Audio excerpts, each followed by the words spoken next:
ask and you shall receive.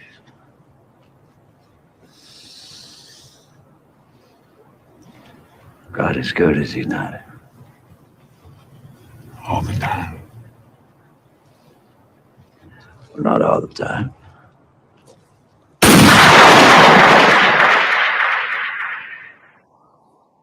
One of the more interesting parts of the 21st century so far has been the continued rejection of organized religion. Halfway through the 20th century, the percentage of Americans who identified as non-religious or atheist was close to 0%. In 2022, polling suggests it's about 1 in 3 Americans. And church attendance has dipped to historic lows. Of course, a lot of that has to do with some pretty big scandals over the last few decades. The Roman Catholic clergy have been hit with near-constant sexual abuse scandals that netted thousands of priests. No, not really, Robbie. Sounds low to me. My estimates suggest 6% act out sexually with minors. 6% of what? 6% of all priests. It also has to do with the power that the evangelical and Catholic churches have wielded over society as they got involved in politics. This crusade,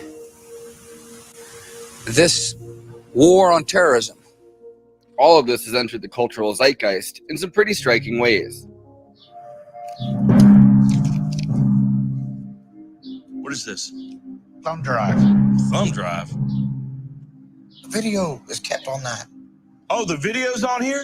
Cultural commentary about the weaponization of organized religion to exert power has flooded into the zeitgeist like levees breaking on a dam. It's also entered the realm of science fiction, and one of the most interesting examples is tonight's film, the 2010 neo-western, The Book of Eli. Denzel Washington plays the titular Eli. Eli is chosen to wander the post-apocalyptic wasteland carrying a Bible. He walks westward, hoping that civilization still survives in the frontier.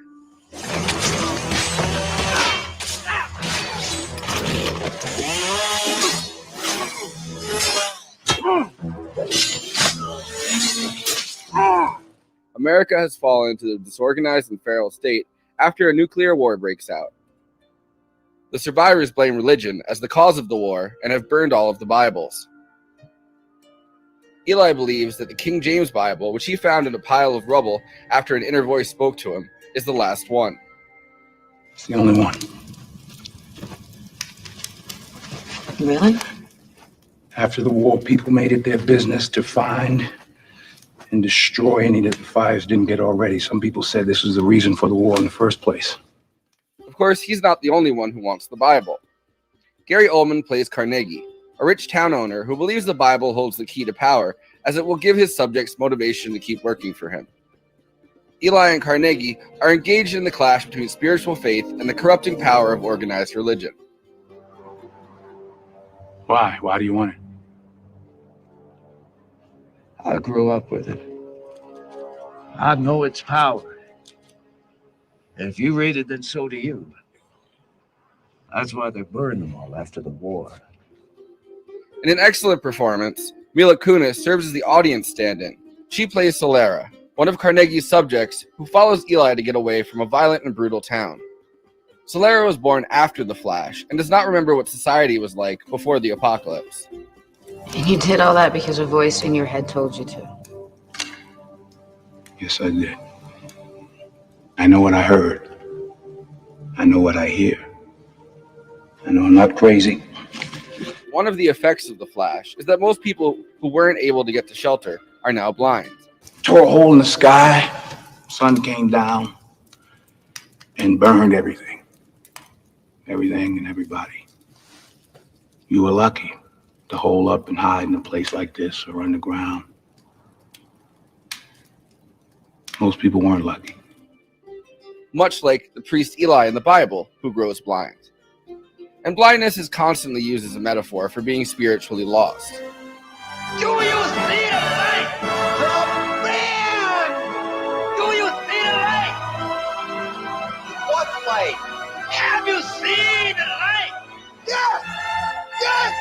Jesus H. goddamn Christ! I have seen the light! In this apocalyptic wasteland, food is so scarce that most people have turned to cannibalism. We gotta go now. They killed all these They people. didn't just kill them, they ate them. Her hands were shaking. Too much human meat. Let's go. I found some meat. Cannibalism gives the cannibals a distinctive hand trimmer. This is called kuru, and it is a human form of mad cow disease. It's amazing that you two have survived out here all by yourselves. Well, now, George is something of a handyman. He did a lot of work on this place, making it safe. We may be old, but we're resilient. Over the last few years, American society has grown obsessed with cults. The cult leader is a well-worn trope in the current zeitgeist. I think the Book of Eli is a prescient examination of the duality of spiritual faith, and the ways in which faith and spirituality can be weaponized by those seeking power and domination. Pray for me. Okay.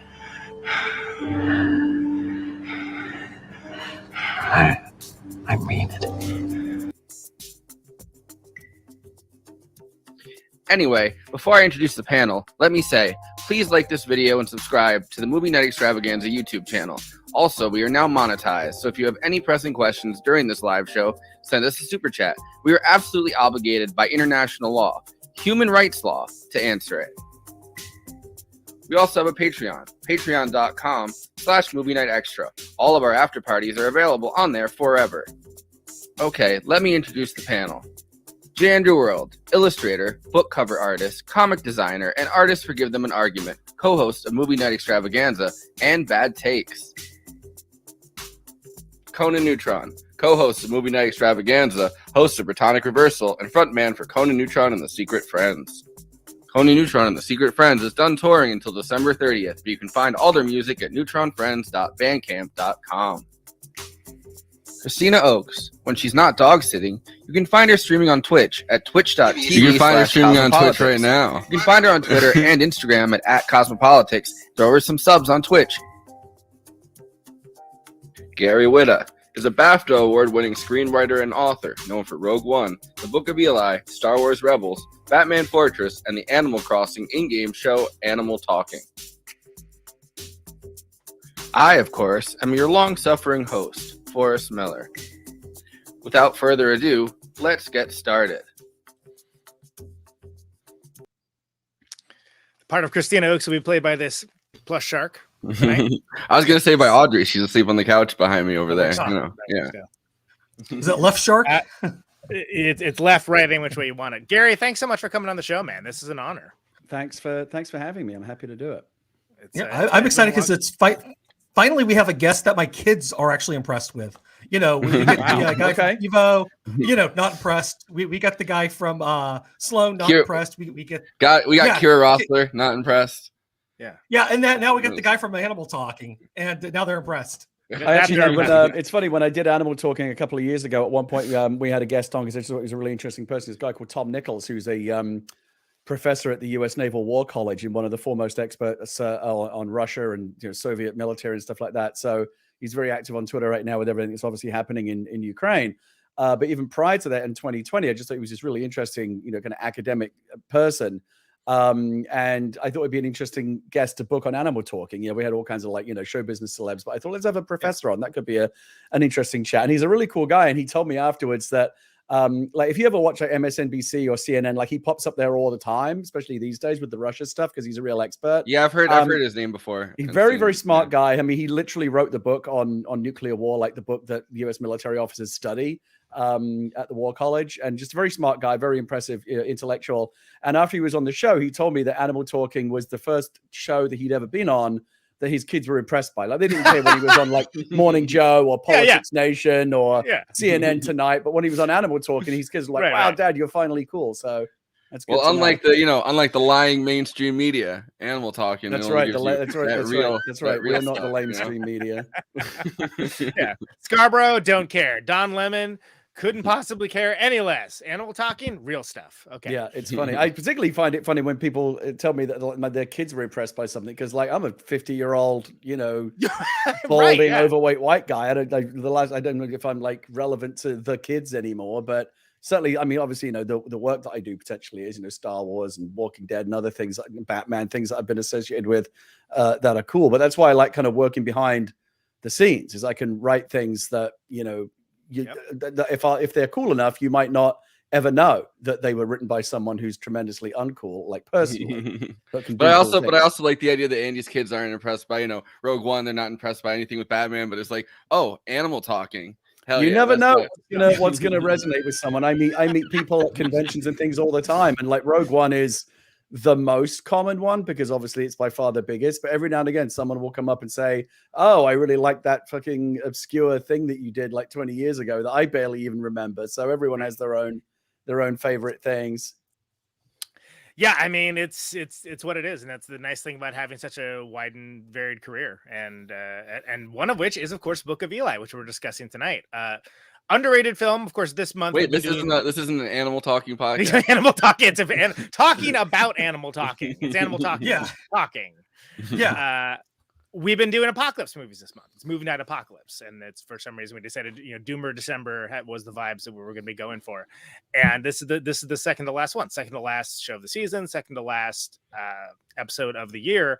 I think it's a great one, and it's awesome to me that it's the first one from the 2000s that we've done too. I mean, yeah, we were able to get into something that's not like I think there's definitely you could get just lost in the 70s a little bit with a lot of apocalypse movies and things like that. And I like that we started off with A Boy and His Dog, which is in the film in the background.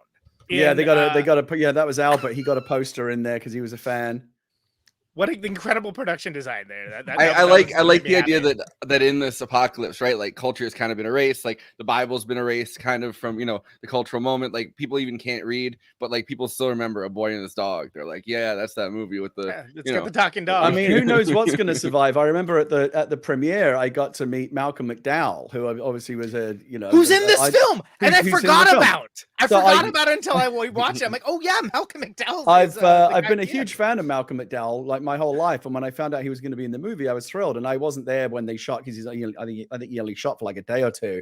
I wasn't there, but I met him at the premiere, and I was like, you know what, I'm going to go say hello to him because this is my fucking movie. I can say hello to anyone I want. Yeah. So I went up and said, hi Malcolm, just a big fan. Like I wrote the movie, and I'm just really glad you're in it. And he was super nice to me. And obviously he plays the librarian at the end, right, in the big kind of like cultural archive that they build at Alcatraz. And he was telling me he thought it was funny because they filled that set, the set dressers and the prop people filled that set not just with books but all kinds of artworks and other kinds of cultural artifacts. And yeah, it's like the Library of Congress kind of. Yeah, it's just anything of value, from the old world that's been found, and books are the most part of it, but like all kinds of other things as well, like even like weird things. And I don't remember where it is or if it's even in like the final frame, but he was telling me, I thought this was amusing. Like he was annoyed because when he was looking around the set, he noticed that one of the things that was on the wall was a Manchester United football scarf. And he's a big Liverpool supporter. And he was like, I'm not having that. He was like, fucking Manchester United. They're like cockroaches. Even after the nuclear war, they survive. He was not happy about the Manchester United scarf. I thought that was funny. That's how you know it's an American-made movie, though. Like they're not even thinking about, which soccer, like who they're gonna, who's gonna get pissed. Like they're definitely thinking about football teams. And if there was like a certain, football jersey, they'd be like, oh, we don't want to isolate. I mean, if I'd have been on set that day, I would have insisted on a Tottenham Hotspur scarf. But like I said, I wasn't there, and as the writer, I have very little authority. So Manchester United is the one that they went with. But yeah, I know Malcolm wasn't thrilled about it. He's like, get that shit down. If you're a Liverpool fan, you don't want to see that. What an amazing thing to focus on, but I love that. But it's also you gotta remember though, he's only on that one set too. You know what I mean? Like he's not at the Puma store, that they turned into a town square, or like the strip mall. He's not in the the quarries where they also have maybe that's where the Liverpool scarf was. Probably like if I could have picked any set to be on, it might have been that one because it's probably the most interesting set in terms of how it was dressed. Yeah. It is the kind of thing where like prop masters and set design people just go crazy. They're like, oh, we can put in all these little kind of details and knickknacks because it really is like this kind of vast, almost like an antique store, of all these kind of found treasures. I mean, they managed to do that in the town too, though. Like, I noticed that there's like still like logos on all the stores. Like, there's like these little, there's all these little like details when they walk through the place. Like, people are selling things. Like, I noticed that the town itself, you know, that Carnegie, like his whole town, like kind of has like a lot of really cool parts to it. Moving Yeah, parts I mean like the production design on the movie across the board is really stunning, and the whole visual look of it. I think part of the challenge in going into making a post-apocalyptic film, which is like largely set in the desert and after a nuclear war, is like we've seen films like that before, and they all tend to look largely the same. You know, they're all kind of like very beige and brown, and you know, like Mad Max kind of set the template for it. And I know from the beginning when I was writing it that I didn't want it to look just like a Mad Max movie where everyone is, you know, kind of obsessed with like how cool they look. I used to watch like Mad Max and I'm like who's doing that guy's mohawk? Like, where does he go? Yeah, where does he get the gel? Right. Right. Exactly. It's like you've dressed to look cool rather than dressed to survive. And so like it was one note that I had early on was like, can this please look more like Threads than Mad Max? Like I wanted it to look more grounded. It's just weird stuff. Like people just the idea that people just are wearing whatever they can find rather than what would look good on camera. You'll notice in that fight under the bridge at the beginning in the tunnel when he fights the guy, like one of the guys is just wearing like a bathrobe. You know, it's just like it's just like whatever they have. Like this does not look good, but you know, you don't. You know, when you're scavenging for you know things to wear, you're not going to be terribly compared with, you know, or concerned with you know, the aesthetic. Well, when Eli's they could grab the state institution, you know, bathrobe, like the ones that they, you know, give to people in like mental hospitals and stuff. Like I'm sure those are apocalypse ready bathrobes. Yeah, and there's always there's always compromises. Like the reality is, it would look much grimmer even than the film does. You know, you're trying to find a happy balance between what does look cool and what feels like a real lived in world. I remember Mila had this whole thing where she wanted her character to have really fucked up teeth. She was like, "Why do I have great like who's doing like again who are the dentists in this world? Like, is in this people would have really fucked up teeth, and I want to have I want to have fucked up teeth." But the producers were like, "Look, we're not doing that. You're Mila Kunis. We're not going to make you look horrible." Right. But that was Denzel's thing as well. Like he didn't want, like the whole thing with Eli was, again, if you go look back at the script, like it's never written with a specific actor in mind, but like he's meant to look like an unassuming character. Like he's not meant to look like someone, like this was never going to be a role written for like a typical like big muscle bound action star. We really wanted someone that just looked like an everyman. Which is more impressive when he does these like crazy action things. Like, whoa, well, yeah, like, so that's the idea is like, because what he's doing is not natural. It's not from within him. Like he's literally being used as an instrument. Which is the first time I watched it, I didn't quite get that until the end, but it's like completely apparent. Like that it's like, oh yeah. Like, so I mean, it obviously for obvious reasons, it's one of those movies that benefits from watching it through a second time once you know like what the deal is. But it's been one of the like to this day, I still get emails and tweets from people saying like, "Can you settle an argument? Is he blind or not?" And I'm like, man, maybe we didn't make this fucking clear enough because like, he is, and like that. Y'all need to watch some Zatiochi films, man. Like the whole point at the end of the movie is like when you realize that he's blind, it's meant to be like, oh, it's not meant to be like, oh, we tricked you. It's meant to be like, this is the point of the movie, is that once you realize that he's blind, it's a whole, it's basically an affirmation of the faith that he's had the whole film through. Like basically, as difficult as it would have been for him to do all of the things that he's done over the past 30 years and during the events of the movie, even if he had all of his faculties and was like a highly trained fucking Navy SEAL or whatever bullshit we could have done alternatively, like once you realize that he's blind and you reevaluate everything that he did, it becomes completely impossible unless you subscribe to the notion that there is some kind of divine intervention that is guiding his hand and telling him where to go. And there's so many, again, I did a whole walkthrough of it on Twitch a couple of years ago where like we went through every single clue. Like the lighter where he like puts his hand over it to make sure that it there's a lot there's like, a lot of it in the script. A lot of it got added afterwards. But basically, the idea is that when you go through and watch the movie again, knowing that he's blind, you will see that every single thing that you think he sees, he actually perceives in some other way. He touches it or smells it or hears it or becomes aware of it in some other way. Even in that shootout in the street that you showed a clip of earlier, you'll notice that he doesn't shoot anyone until they shoot at him first, because he echolocates each shot and fires back in the direction that it came from. And again, you can't realistically, no one could do that. Like, he's shooting people from like 200 yards away with a 9mm pistol, Right. and you think, okay, maybe he's just a crack shot, but no, I mean, again, the idea is that he's not even really doing that. It's this idea that, you know, by 30 years in, he's very practiced at it. But I would imagine that, like, if you go back like 30 years ago when he first had to defend himself and, you know, he like slaughtered 8 people, that he's probably thinking like, what the fuck, how did I just do that? He doesn't even know. Yeah. Like, it really it's is kind of a mystery to him as well. It really it's is kind of like a Jesus take the wheel moment every time he gets into a fight, right? Jesus And take the gun. Yeah. there's a moment that stuck out to me watching it again where you know, the other Solera's mom comes in. I forget her name, but Claudia. Solera's mom, and she's like, "Hey, I need you to make a noise or like something so I can find you." Yeah. And it almost Yeah. feels like he's being a dick in the moment when you don't know that, you know what I mean, he's going to turn out to be blind. That's And the thing. then He doesn't know that she's blind until she tells him. There's all kinds of little things that are like that. There's another moment you'll notice if you go back and watch the scene where Carnegie and Eli really interact for the first time when he's kind of standing at his desk. There is a scene, and this was all Denzel. Like, a lot was in the scripts, a lot wasn't. Carnegie's kind of like standing in front of him and talking, and then he kind of like moves behind him. And then when he talks again, it's only at that point that Denzel kind of turns around and goes, "Oh, you're behind me now." Like, he doesn't know until he gets like a way to kind of, again, to echolocate him. So, and these are things that on a first viewing, there's nothing weird about it. Like, you don't think, like, Denzel does it in a way that is so subtle, but it's an interesting movie to watch a second time to go, oh shit, like, yeah, he touched that, or, you know, he smelled that.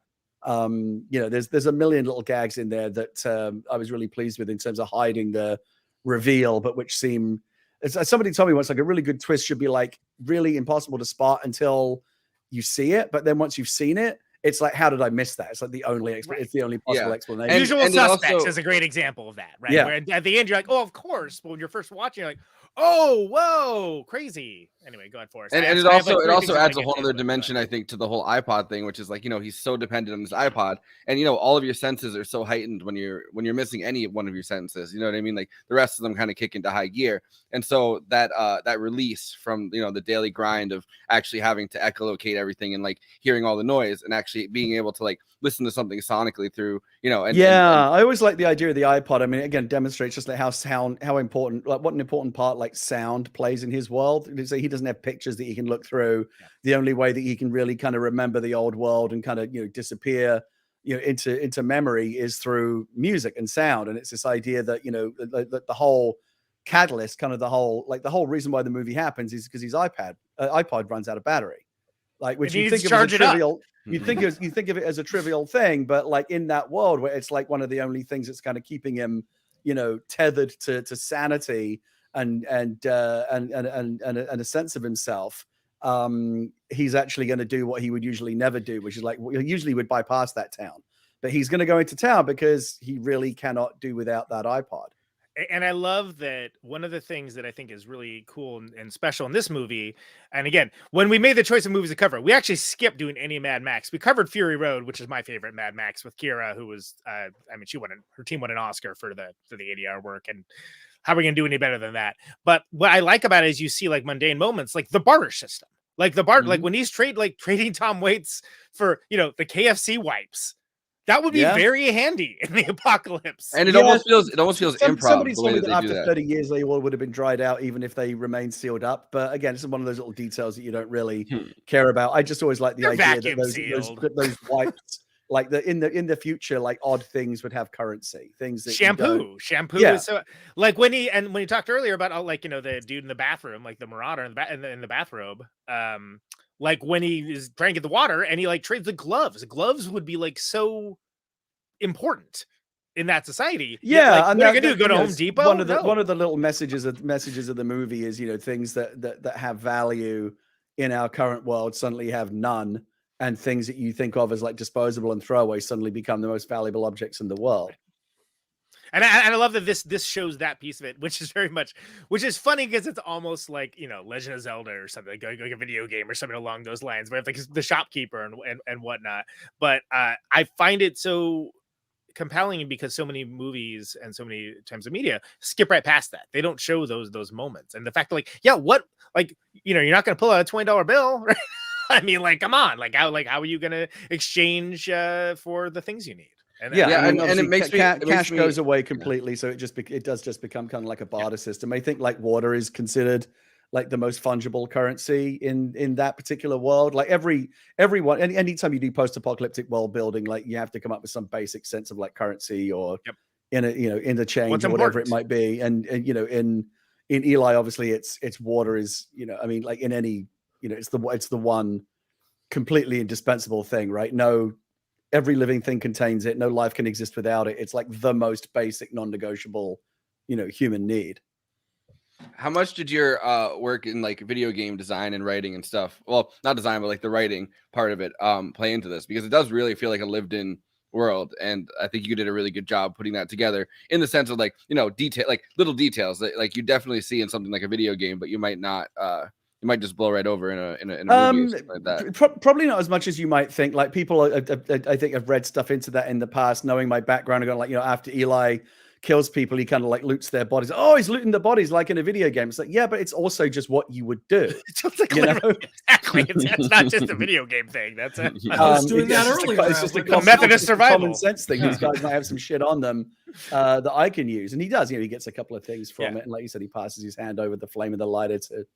So that, again, this at some point there should be like, I don't think there's ever been like a complete accounting of like every single Easter egg that's in the film in terms of giving away his blindness, but there were a lot in the script that I was really pleased with, and again the filmmakers and Denzel in particular came up with a lot of really good stuff as well that was like just found in performance.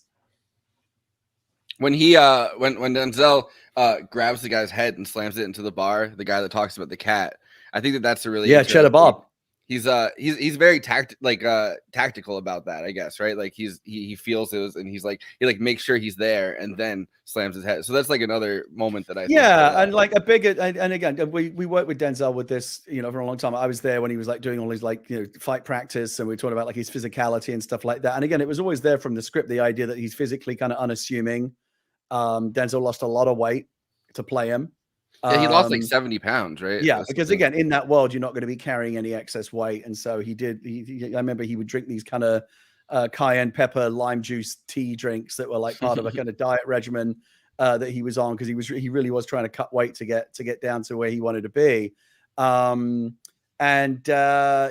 just talked. It's a like very little move. Like he doesn't move a whole lot. He doesn't raise his voice.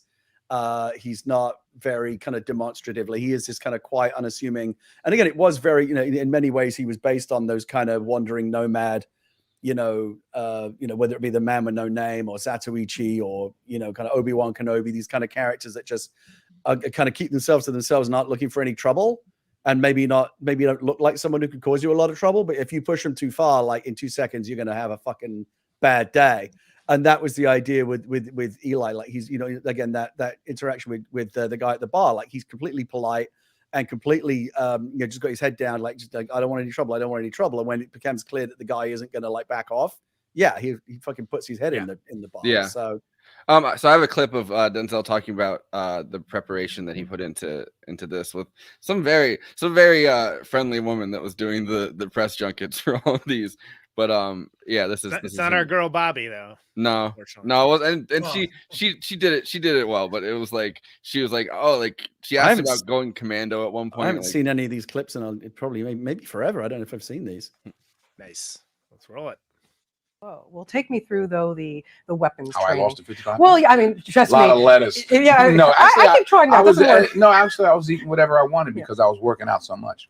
But take me through the weapons training, because that's not easy. Come on. Yeah, no, it was fun. It was a lot of fun. It wasn't difficult. Jeff Amata, who's stunt coordinator, who's a brilliant martial artist, who's a disciple of Danny Inosanto. Danny Inosanto was a contemporary and a close friend of. He grew up with Bruce Lee, so I was working with some of the best martial artists in the world. And they made it very easy for me and walked me through the process.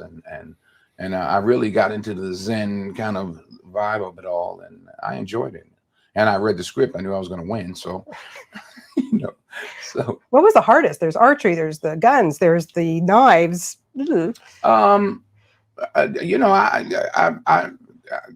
I've been doing movies a long time, so I don't know. I've never done any archery, I guess, before in a movie, but but I was a Boy Scout. You pick up on it and you practice. That's what's fun. Yeah. All of those things help to get you more into your character. Those are practical things that you have to learn to do, and you want to look like you know what you're doing, so you practice a lot. Did you go to Sunday school as a kid? My father was a minister in the Pentecostal Church of God in Christ for 50 years, so I went to everything: Sunday school, morning service, afternoon service, evening service. So those Bible classes, your dad, it all came in handy, I think. Did it bring back No, memories? I wasn't listening then. Back then, I didn't want to go. But it must have, after reading this and just really delving into this topic and this, it had to have really hit home for you, my friend. Well, it was a part of the reason I wanted to do it, and a lot of it was already on the page. It wasn't like what we did basically was to go back to Gary's original script, which was, and we made sure we had certain quotes right and things like that. But we actually pared away a lot of what I had to say. It was a lot of, he talked a lot in some of the original scripts. And then even in the process of the scripts, I think Warner Brothers got nervous about too much spirituality, and it wasn't about anything. It became just an action movie, which was not very interesting to me. So we sort of went back and did what we wanted to do. Does working on something like this make you think more about what we take for granted in life? That's what he talks about, and yeah, I think so. I've thought about that anyway. I think about it in my own life, and yeah. So did it make the working conditions any better to get through them? Dust storms and working in New Mexico and crazy conditions. Yeah, but we're making a movie. It's not that bad. You got people that have real hard jobs working in coal mines or whatever. We're just out there shooting a movie. We could go inside our trailers if we wanted to. Yeah, it beats digging ditches, right? that's sort of like, it's at the end of the day, you're making a movie. It beats actually wandering around the desert with a Bible. It does actually doing it. Andy, I know you wanted to kind of get into some of the samurai stuff, and him talking about the martial arts is probably a pretty good jumping on. Yeah, because one of my favorite things about this is the fact that Denzel is almost bored doing the martial arts in the scene, like almost like when Neo becomes the one, he's like almost yawning and like taking on Agent Smith with one hand, but it's not quite as exaggerated as that. But there's like a almost like well practiced thing, to his movements, that makes it look wholly unique. I've been trying to phrase this one for all week, trying to figure out how to word this. But put him on the spot. Well, it's the divine ass kicking, isn't it? Yeah, really, which I thought was fantastic. But I also love that I immediately, the first time I watched it, I recognized Zakiochi, I recognized Yojimbo, all that kind of coming through. So I just didn't know if you wanted to touch on some of those influences that I've picked up in the film. Yeah, how much was that was in the script? Because it's hard to write fight scenes, but I think you can do it. Right? So far as fight scenes are concerned, I those were written very, very sparingly, because I just knew that at some point a really good fight coordinator, you can let the fight coordinator would come along and figure it all out.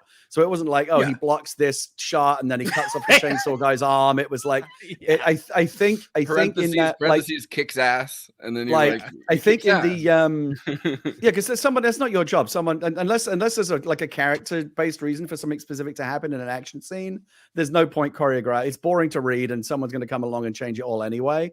So like, for example, in that first fight under the highway tunnel, I think it literally just says like, it says something like, what happens next is like so fast you almost don't register it, but like within a couple of seconds everyone is on the floor fucking dead, and like he's just so fast you can barely see him move.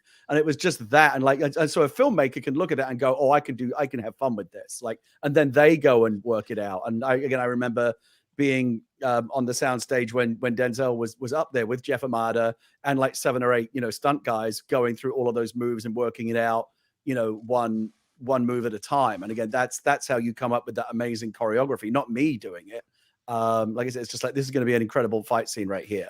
I think, and the big one in the bar, you know, that has the camera on the track going around, was just, you know, like the one thing that they actually really surprisingly kept to the degree that I thought they would, is the movie was always written to be like really extremely violent, like heads coming off, and you know, and like you'll again, you go back and watch that one like 360 camera. I think he cuts off like 4 or 5 people's head. Like you see the fucking heads come off in one shot, which is, I'm like, man, they really kept all of this. I remember the first day I showed up on that set, they literally had buckets full of blood. Did you assume some of it was going to get cut out? Literal buckets of blood. It was crazy, and it was Greg Nicotero who did all the kind of the blood and gore effects for The Walking Dead. Was our blood and guts guy as well, and so like it was very, very liberal. But you know, in answer to your earlier question, the movie in terms of influences, the movie had very, very pulpy roots early on. I just wanted to do a samurai movie. I wanted to do a Man with No Name movie. I wanted to do like an Obi-Wan Kenobi kind of thing, like the classic kind of tradition, both in Eastern and Western cinema, of the kind of the stoic, you know, wandering nomadic hero, right? Whether it be Man with No Name, whether it be, you know, Yojimbo, whatever. I just wanted to do one of those kind of guys, and I wasn't quite sure like what I wanted to do with the story, but I knew I wanted that vibe, and that's not necessarily. And there's not necessarily any like nutritional value to that yet. So I just want to do a movie about kind of a wandering badass. There's a rich history of it. Why I want not? to do my take on a samurai movie, and I kind of knocked that around for a while. And it was only when the idea of the Bible and bringing kind of the religion and the spirituality that I felt like the movie actually had some, you know, at that point there was a reason to write it. Like there's got to be a thematic underlying, like, this is what the movie's about, like thematically, this is what the movie has to say. And if you don't have that, you don't have anything worth writing yet. And so it wasn't until I came up with the idea of, okay, it's the last Bible, they've all been destroyed, this thing has value. And again, it's like, it's a MacGuffin, but it's not a MacGuffin that you typically would assign. And, you know, it's not worth money, it's not made out of gold or whatever, but we're living in a world, like we said earlier, where it's completely, you'd be surprised by what has value and what doesn't. And in this world, there are very specific reasons why certain people think that. For different reasons, look at Carnegie. Carnegie wants it to control people, which, as you know, has a long, rich history of religion being. Yeah, I mean, it was. I always tried to kind of have like an agnostic view of it. Like the movie's not. I remember when I first gave the first draft of the script to my agents, and they were like, "Oh, I didn't know you were a Christian." I'm like, "I'm not. I'm an atheist." I could write a movie about vampires. I don't have to fucking believe in them. You know, this is or UFOs. I don't have to believe in UFOs to write a movie about them.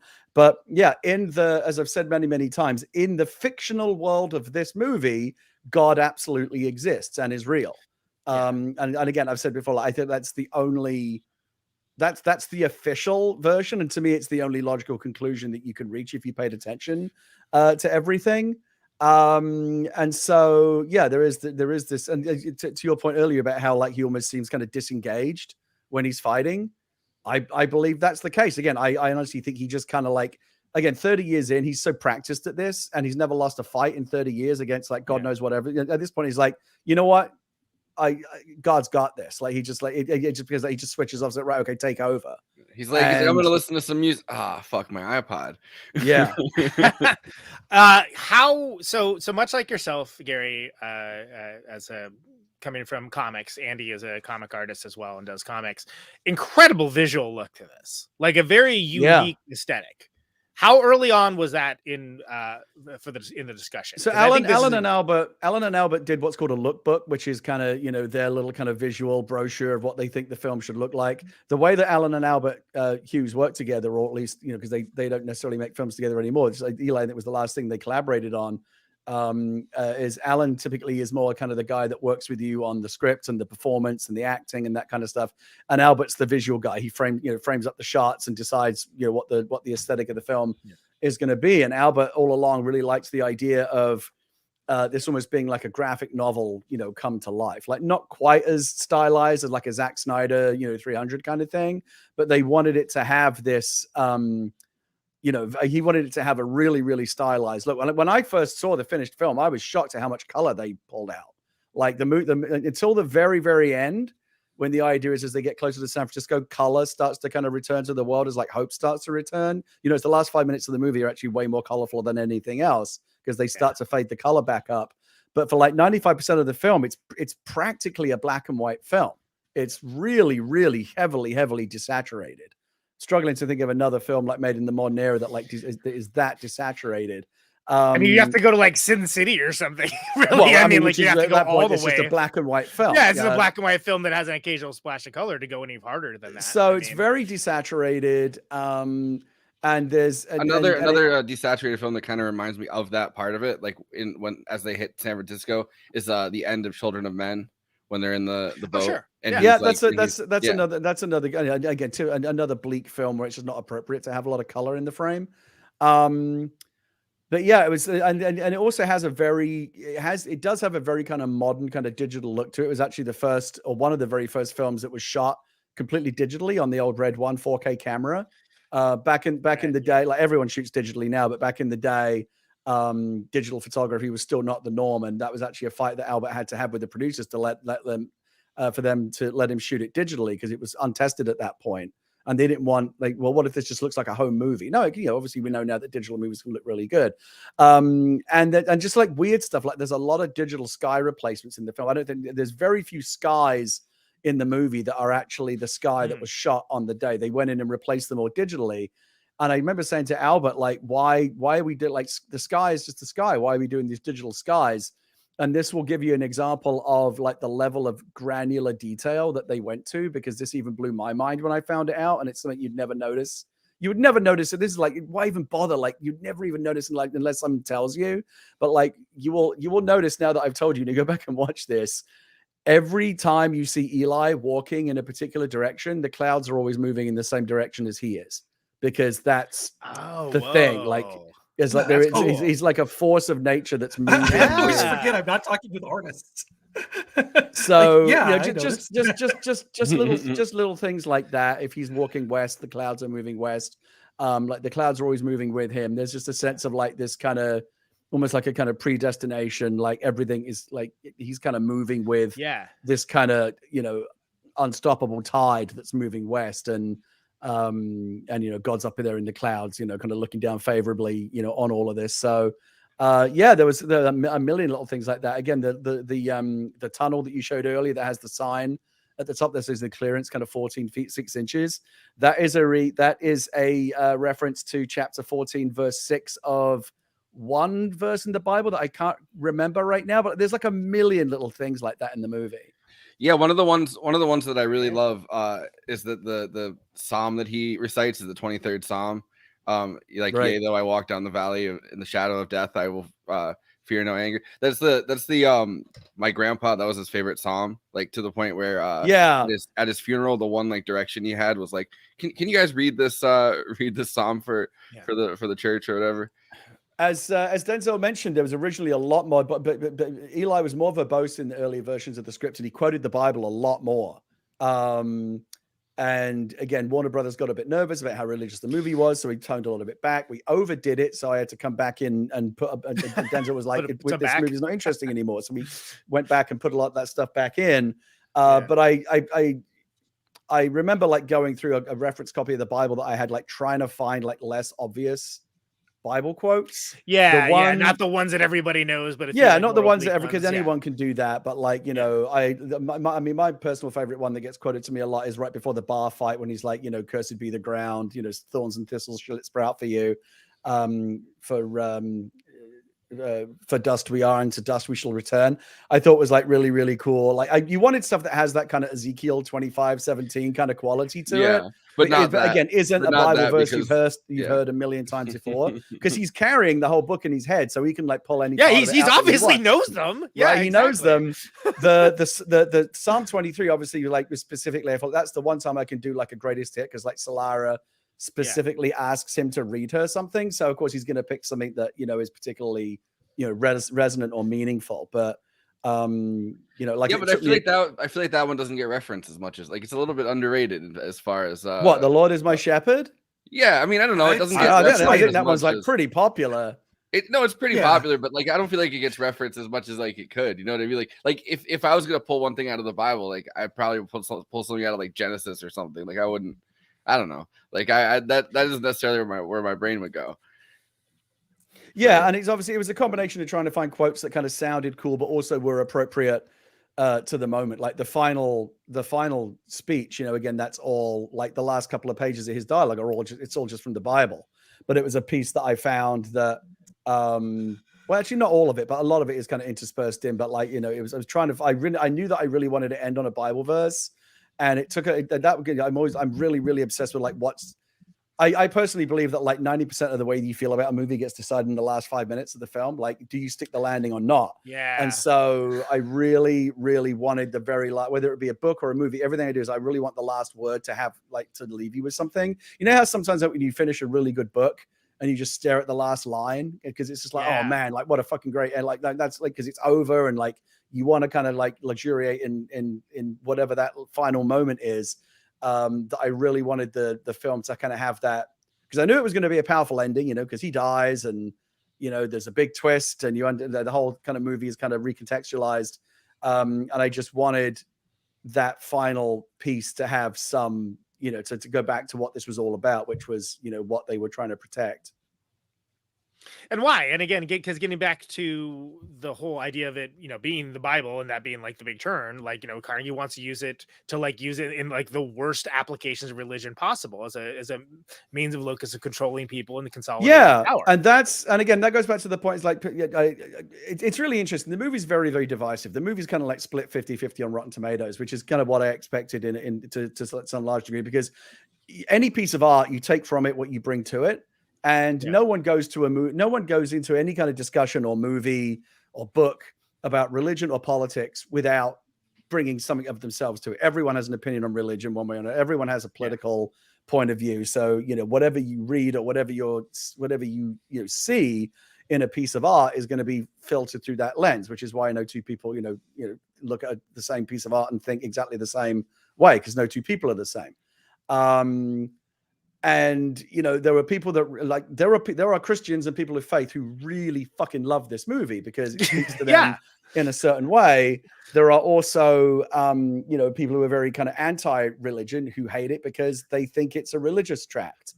But there are also people that hate religion and like it because they recognize that it actually has quite a lot of shit to say about religion and how it can be really bad. But the whole point was I was just really trying to kind of have it be as neutral and agnostic as possible. Like for me, the absolute bare message of the movie, so far as the religious side of it is concerned, is personal faith good, organized religion bad. And that is largely demonstrated by, Eli and Carnegie are meant to be kind of the avatars of those 2 points of view. Like Eli, you'll notice he doesn't proselytize. He doesn't say, "Oh, have you heard the good word today?" Like he literally hides the book from people. Like, he's not shoving it in your face. He doesn't want you to know the good word. He doesn't want you to know that he has it. It's something that he protects and keeps only for himself. Whereas Carnegie, who's not, I don't believe he's a religious believer at all, but nonetheless recognizes the power that it has over people. I mean, he definitely doesn't believe that there's a God of it. Like he doesn't seem to believe that there's a God of any kind. No, I don't think he believes that there's a God. I think he just believes in the power that that these words have to motivate people and to get the economy back up and running after. I'm personally terribly envious of people that have like personal faith, because it's an incredible strength. It's an incredible reservoir of strength to be able to draw on. I don't think it's a mistake I don't think it's a coincidence that people often find religion after a tragedy or they go to prison or whatever, because you're dead. Like nobody wants to believe that our lives have no meaning. Something terrible happens to you. Like part of our brains desperately need to believe that there was a reason for it, that it had some meaning. I think that's why God fills in a lot of those gaps. There's this all happened for a reason, and that kind of it's a kind of comforting mechanism for us. And I wish I could believe in it, but I don't. I'm very much a rationalist. But I'm envious of people that do have that. and carry it with them quietly. And but I also the have nothing apocalypse but part of things, like when people are actually like suffering in mass, I feel like, and you ask them to do something in mass, like the idea that, you know, with religion stripped away in a situation where, you know, like everybody's kind of radiated and half of them are fucking cannibals, and well, like, and again, yeah. like so everyone's hurting, right? Everyone's searching for meaning. Like terrible shit's happened to everyone in this world, and so that Bible, and again, Carnegie recognizes that he can motivate people with it because they're desperate for meaning, they're desperate for answers, and he knows that this book is a very compelling, you know, document in that regard. But no, I have nothing but contempt for the people that Carnegie is based on, which are like the big mega church televangelists and people that, you know, they don't believe this shit. They just know that there's money in it.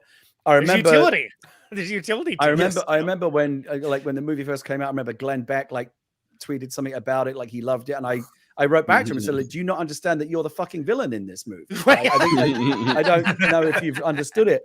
And then more recently, Eli became like almost like a MAGA icon because he was like this lone, like Trump lone warrior. Like Eli was this holy warrior, and I couldn't help myself. Well, he's trying to make America great again. I guess I couldn't help myself. But every time some MAGA fuck was like was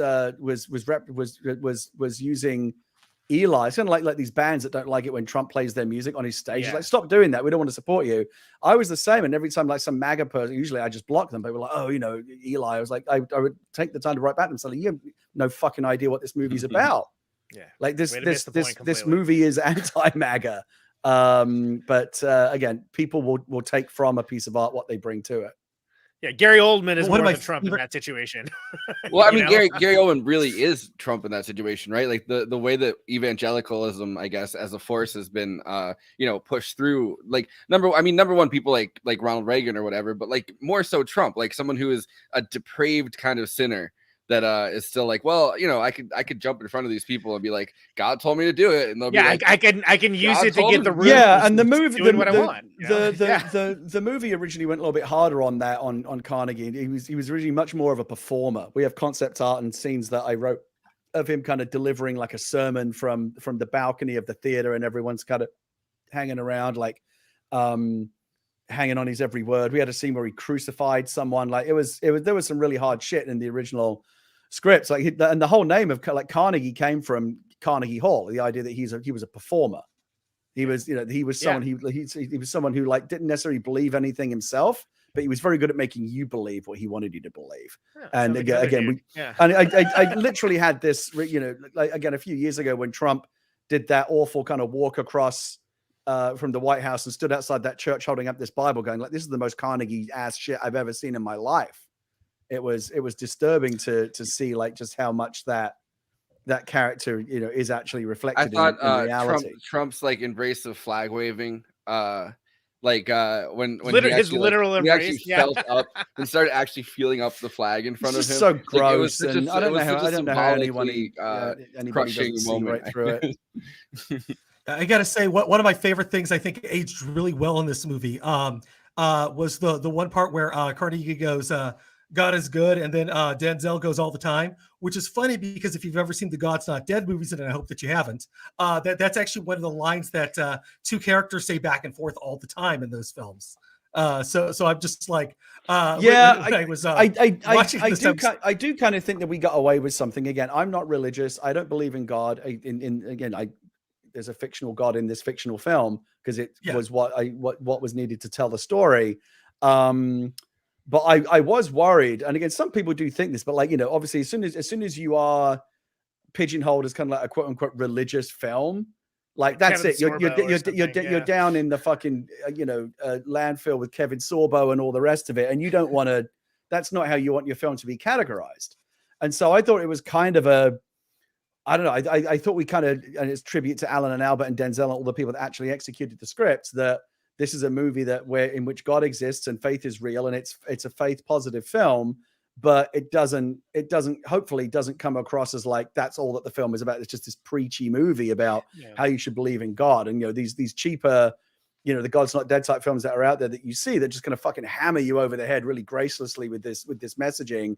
With Eli, which again we tried to be more You know, like the whole world is fucked up because of the Bible. Like when Eli says, like, oh, you know, some people think they burn Bibles because this is what started the war. Yeah, hell yeah, it's absolutely what started. Seems plausible. Yeah. I mean, well, and also I think that the timing for when this movie came out is perfect. Because I think if it came out in the, you know, in the Bush era, right, like that would be too much for people to take. And if it came out, and then now just forget it. Like there's no chance you could have anything that even mentioned religion favorably without it just immediately people drawing sides about it and like just completely lacking nuance or like acknowledging the existence of allegory in general.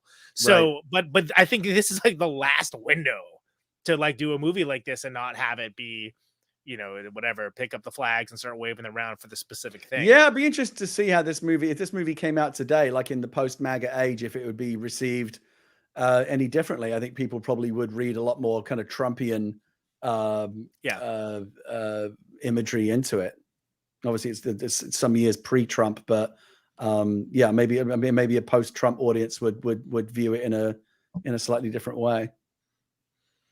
I mean, I don't know, the character of Carnegie, even without being like a full showman, like that definitely feels very Trumpian to me. And then he's undeniably the villain of this movie. Like there's no, you can't watch this movie and be like, hey, you know, that Carnegie guy, I don't know, pretty all right. Like there's no reading that. We talked about this during election extravaganza, right? Bob Roberts, like, you know, like the figure, like the charismatic figure that like leads people along and things along those lines. I mean, like it's Trump walked into like 30 plus years of like political framing and a confirmation bias. And like I said, he was actually way worse in the original. We dialed him down a lot. I remember he had someone crucified. I remember he had someone stoned to death. Like he had all these kind of biblical methods of execution for people that displeased him.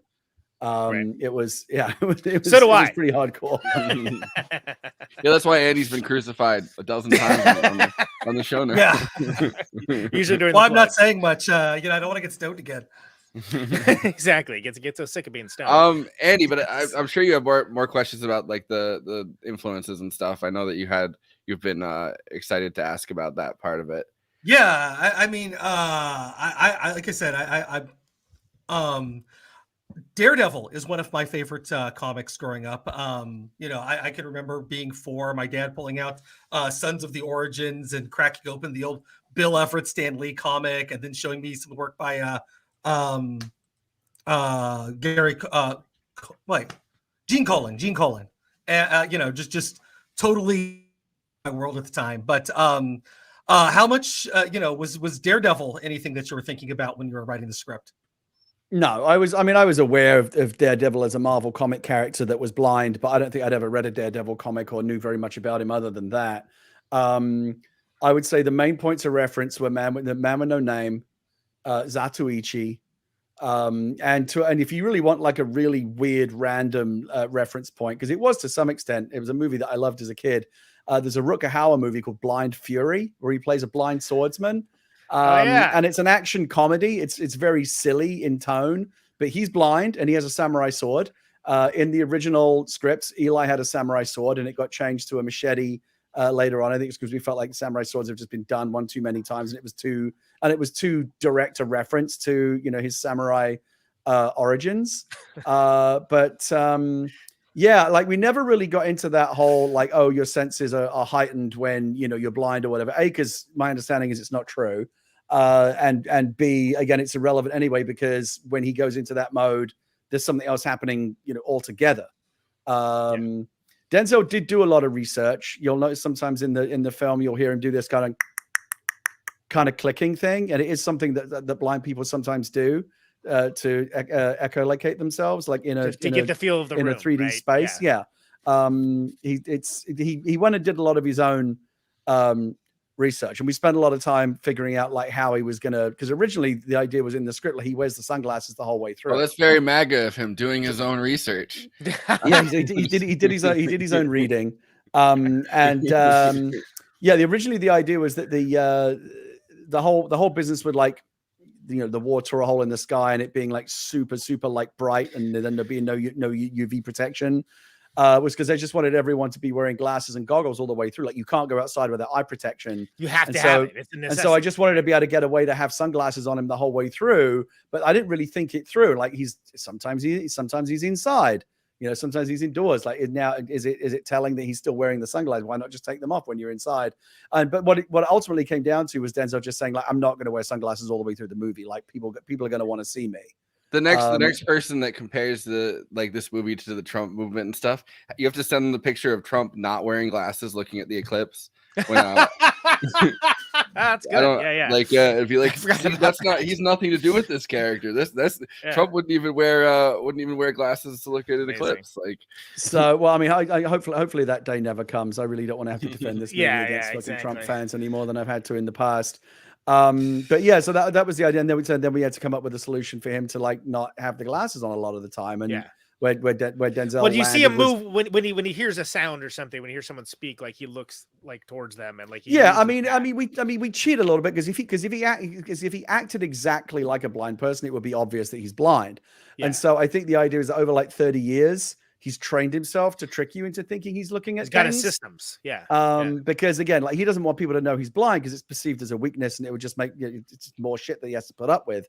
But yeah, he's kind of trained himself to pretend to be able to see, is the idea. I think that I like that, you know, at the bar and whatnot, they're always like checking the hands. Like, oh, show me your hands. Show me your hands. I like that as like sort of like, I need to know. Like, yeah, like, the are you for real? Outlanders who are all kind of hopped up on human meat that are not welcome. Yeah, I like that as like a check because at first you're like, what? Why are they checking his hand? Like, oh yeah, right, because not everybody is going to be like, yeah, and most people don't actually know that is, you know, a symptom of a common symptom of cannibalism. So we kind of had we had to spell it out for people. Right. But I like that. And again, remembering that like this came out like, you know, mad cow disease was like in the news like all the time. Like I still can't give blood for the rest of my life because I'm a British person who lived in the UK during mad cow disease. So I'm forever banned from giving blood. Well, there was a whole thing that, you know, some people say that it takes decades or something for. Well, that's the thing. Nobody really knows how long the gestation is. I could go fucking mad tomorrow, I guess. But that's kind of, I at some point I discovered that I'm not allowed to be a blood donor for that very reason. Yeah, Frank from the chat, that mentions the scene with the old couple. Oh, George and Martha, which is great because like it's so because first of all, anytime you start off an interaction by falling into like a booby trap, you know you're in for it, right? But like they didn't really have a choice in the matter. That was an interesting, like from a screenwriting perspective, that was an interesting part of the movie for me because even though I had the movie largely plotted out, it's a very simple film. There's not a lot of plot. It's not plot dense. I remember getting about 2/3. George and Martha weren't originally in the film, and I remember getting about 2/3 of the way through the film, like right to the point where they actually show up, thinking, "Man, this movie is fucking bleak. Like, there's not a lot of humor.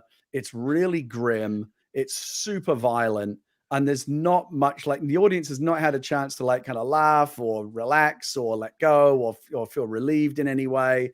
I feel like there needs to be some kind of, and the ending is going to be really fucking intense. So like now or never, there needs to be some kind of pressure valve or just let's let the audience have some actual fun at the movies for 5 minutes. And that's where George and Martha came from. And I remember, you know, just the idea of this kind of like crazy old, you know, cannibal couple that wants to invite you in for a cup of tea. I just thought they were funny. I remember it's one of the few times that every now and again you have this in screenwriting where you just go, oh man, it worked exactly the way that I wanted to. And there's a moment in that I remember specifically. I have this sense of memory. It's so happy because I remember both halves of it. I remember the first half when I was sitting at my desk writing the scene when George says, "Oh, you want guns? I'll show you some guns." And he opens up the couch. The couch, and the couch is like an armory of armament. like heavy weapons underneath. I remember thinking like, I don't know how to. Because nobody knows anything, and you never know how to judge an audience reaction. But I remember thinking, if this thing goes in the movie, it's going to fucking kill. The audience is going to love this. Oh yeah. And then I remember being at the first screening, and when he lifted up that couch, everyone went, "Whoa!" And I was like, "Oh, it did exactly what I wanted it to do," and I was just so happy. Very happy. That whole scene cracks me up like every time I watch that movie. Like the first like I don't know. I get like my favorite line is the one where she's like, "I found some meat," just as they realize that, you know, they've been cannibal. Yeah, Conan's name right there. It's just such like a after they see the graves in the back. Oh, it's great for the soil. Oh, I'm sure it is. We got to get that. And again, just little things like, you notice that even Eli knows her hands are shaking because the teacup is rattling. when she's holding it. Like again, there's a clue. There's a clue for everything.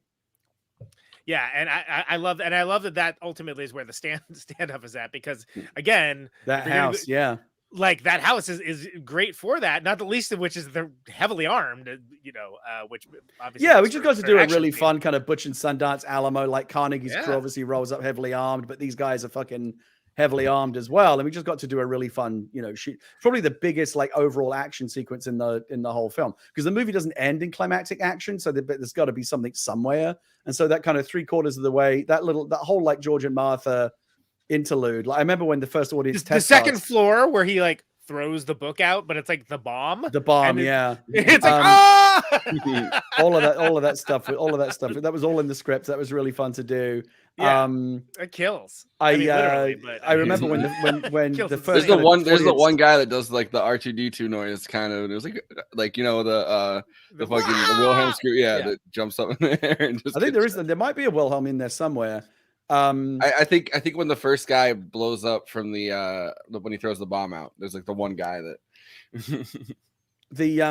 I just remember when the test cards came back from that first screening, like there's usually a question that says like, what was your favorite part of the movie? And every single card was George and Martha. So they're staying in the film. But it's like a spoonful of sugar, right? Like it helps the medicine go down. So like by having that in there, and again, like I said, it was a rest stop for the audience to kind of have some fun and kind of recoup for like and then like the rest of the movie from that point on is really good, because as Eli gets shot, he loses the book, all is lost. It's what in screenwriting we call the pinch. It's the late moment in the movie where everything seems like it's all fucking going wrong right before it all comes good at the end. And it's another thing that I remember being really, really kind of smug and pleased with myself about as a writer. And I think it's one of the reasons why the script did so well for me, because I took so many meetings off the back of that script, even before it got picked up to be made. Studio executives and producers going, "Oh man, that fucking ending! God, I did not see it coming." Like a twist ending, when you can pull it off, is like really, again, talk about sticking the landing. A really good twist is like people fucking remember. And I just remember I remember like, there's this, again, watching the movie, when I was watching it with an audience, I'd seen the movie 100 times at that point. So I'm less watching the movie and more watching the audience watch the movie. How they and react seeing, to it. I sit all the way in the back and I can just look down on everyone and just see what they're reacting to. And I remember after he gets shot and Carnegie takes the book back to town and Eli just keeps walking, you see people kind of like talking to her. They're like, what the fuck is going on? Like, this is like, he doesn't have the book anymore. Carnegie's got it now. Why is he still going? And I remember thinking, like, just wait, you think he doesn't have the book, but he fucking does. You just can't see it. And when we finally this is my other like happiest moment. Again, you can start to see people cotton on when they arrive in the rowboat at Alcatraz and he says, I have a King James Bible in my possession. Some people are starting to go like you can see them like whispering at each other, like he's memorized it or whatever it might be. But they don't have all of it. They don't have they don't have that. Not only does Eli has the book, but Carnegie, to all intents and purposes, doesn't have it because it's useless to him. He can't translate it's in Braille. it. And the only person that knows it, maybe like it has no reason to show him, right? So. Yeah, and again in the script, we eventually made a bigger deal of that. Like Claudia. You can see it in the movie. She clearly can read it, but she tells him she's like, can't. no. She doesn't. Yeah, well, she's like, I forgot how to. Yeah, it's been so long, I don't remember. But no, that final. This was my favorite ever moment in my entire career. Was again the first time I saw it with an audience when they do the reveal of the book and they do the push in and the Braille bumps come into focus. There is a fucking audible gasp all the way across the theater. I remember thinking, I got him. Like, it fucking worked. That's awesome. This whole movie doesn't work if the twist doesn't work, but it did, and it got people. And I was just like, I remember feeling so like one of the most satisfying moments as a writer when you labor to set up like a really elaborate contraption like that is designed to kind of spring its trap at the final moment, and it either works or it doesn't. But I feel like it did, and it was just really satisfying to see that with a live audience. It's one of those things where like you'll never get to see that again. Like if the movie could come back to theaters, but like everyone knows the ending now, to see it with a fresh audience that genuinely didn't know what was going to happen next, that was brilliant. got me when I saw it in the theater. I was like, oh Yeah. And there's the other line. There's the other line that when you're just figuring it out, and he's at the library, and he's like, "Oh, it's in, it's pretty beat up, but it'll do the job or whatever." Yeah, And yeah, you yeah. realize It's you're pretty. Yeah, and talking of course about he's talking about himself. Yeah. I mean, and you know, and the whole title is a clue. I mean, he is the book. You know, Eli is the book. So there's a lot buried away in that movie. I'm very proud of all the little kind of layers and, you know, little bits of cleverness to it. It's you know, it's the reason why, you know, we still talk about it. You know, it's only a middling success, but people who like the movie really like it, and so it's got a lot of very devoted fans, and I never get tired The of first time I talking saw it was in 2010, and I was like, I think I was like 14 or 15, and I was like a hard-bitten atheist at that point. And I was just like, oh, like the fight scenes are really awesome in this movie, and Denzel's awesome, but the God stuff. And then rewatching it this time and like actually understanding it and like understanding that it's it's about organized religion and how that can be used for evil. I was like, oh shit, like this is like a. I remember Alan telling me, I mean, Denzel and the Hughes brothers and Denzel only came on because of that aspect. And Denzel talked about it in some of that clip. Like I remember him saying to me, like, I can do any movie like where I'm going around fucking up people with a sword. Like, who cares? Like, there has to be something interesting. And like you said, his father was a Pentecostal minister. He's a man. He's a very much a man of faith, and he believes. And so he related to the character, and so he related to it in terms of like the strong personal faith. What was interesting was Alan, I think, related to the opposite side of it. He remember him telling me, he said I wasn't sure if I wanted to do this movie until I got to the part with Carnegie's speech on like page 63 or whatever, when he says, you know, it's not a book, it's a weapon aimed at the hearts and minds of the weak and the desperate. He was like, oh my God, so I understand what this movie is now. And that's when he started to get really excited about it. Yeah, and I don't know how you could be like a Christian and misunderstand this movie after hearing that line. Like, you know what I mean? That's such like it's like, you know, it spells it out to the point of being like, look, the organized religion can be the most, you know, depraved and ultimately, you know, destructive force in human history. Like that's spelled out very nicely there. And like to have someone have watched, maybe they went to the bathroom or something, like, you know, they missed that scene. They're like, again, people take in what they want to take in, and they leave the rest. They just think it doesn't apply to their people. If you want this movie, if you're anti-religion or pro-religion, if you want this movie to conform to your point of view, you can just like selectively kind of cherry pick the parts that you like and leave the other parts out. But again, Christian people, the people that really, really like the movie, who are Christians, are either able to kind of accept that there is also this argument that, you know, religion is for suckers, which is again very much, you know, the argument that Carnegie's making, or you just ignore it. But you know, again, either way, it's been a very interesting, because people talk again. People like talk. I think that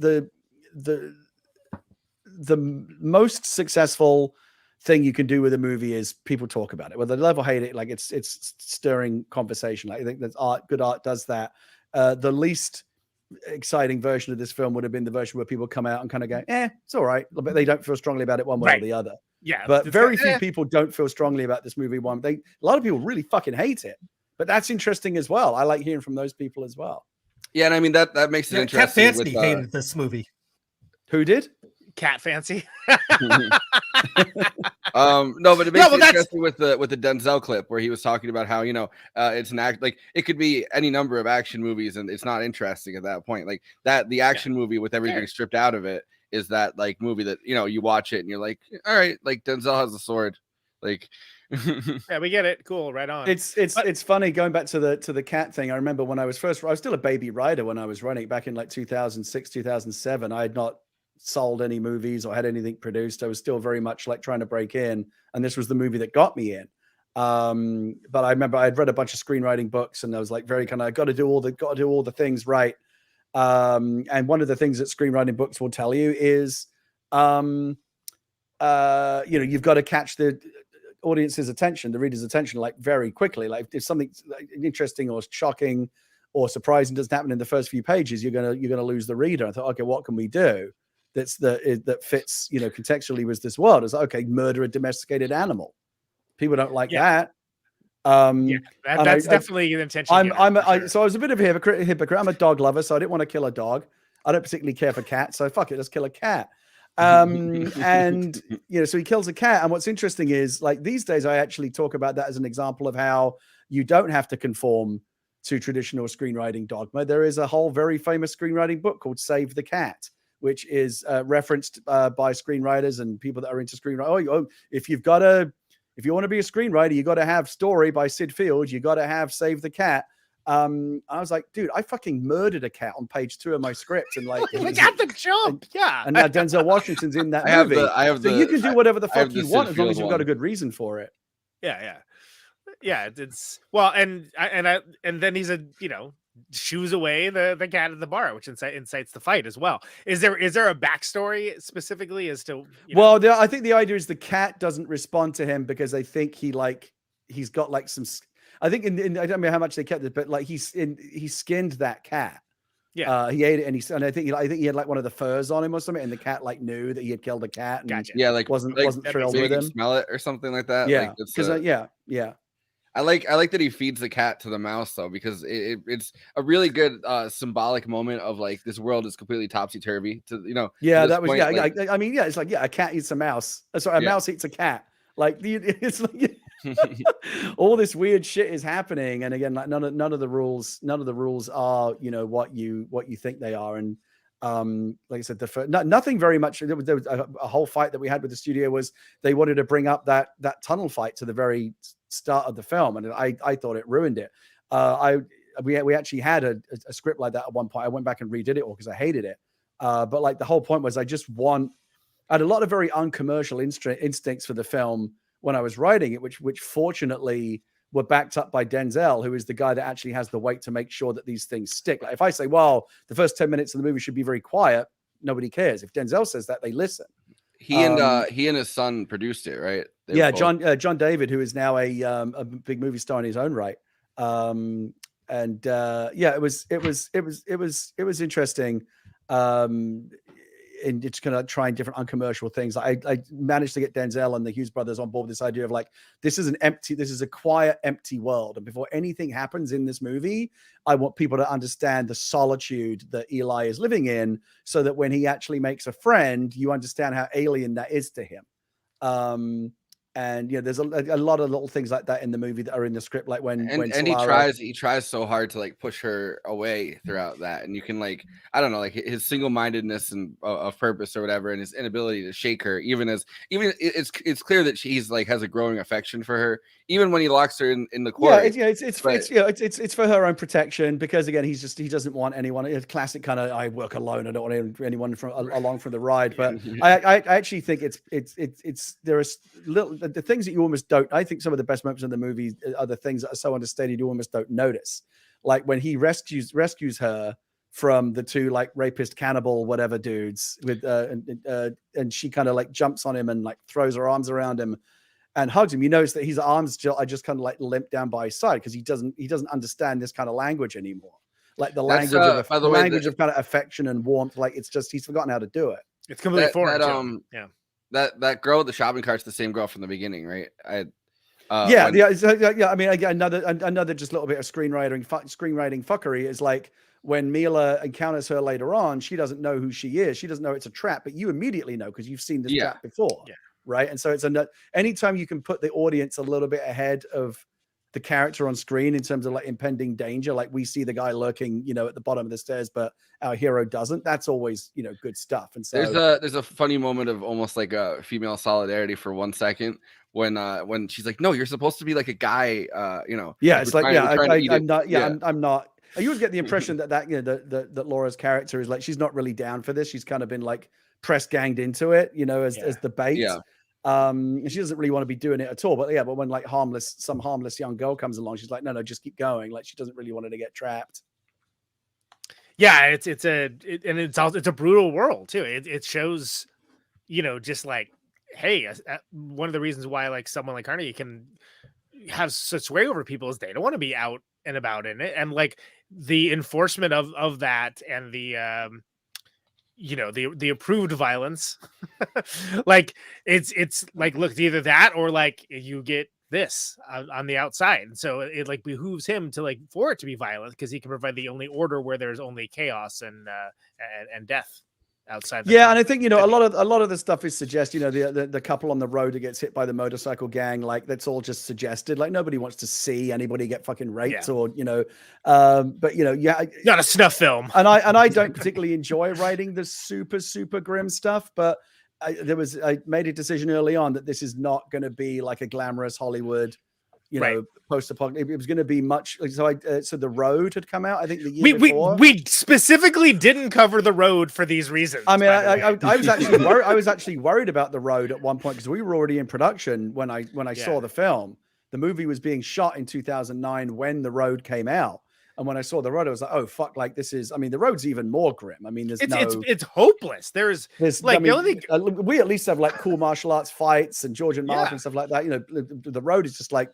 Is just punishment, right? It's just punishing the audience all the way through. And I think it's a beautifully made film and a beautifully written book, but I didn't want to go that far, but I was worried that we would be compared. And in the end we weren't, because they're very, very different films. But I wanted to do something that was closer to that level of this is what it would actually be like. Like it would not be fucking cool. No one has cool fucking haircuts. Like you don't get to have your cool like war machine car that you're riding around with your buddies like shooting out gun. Like no, this would be like a broody, nasty, short life full of like mutated. Like everyone is like looking to either have you be like food or like some type of target for like theft if you're lucky.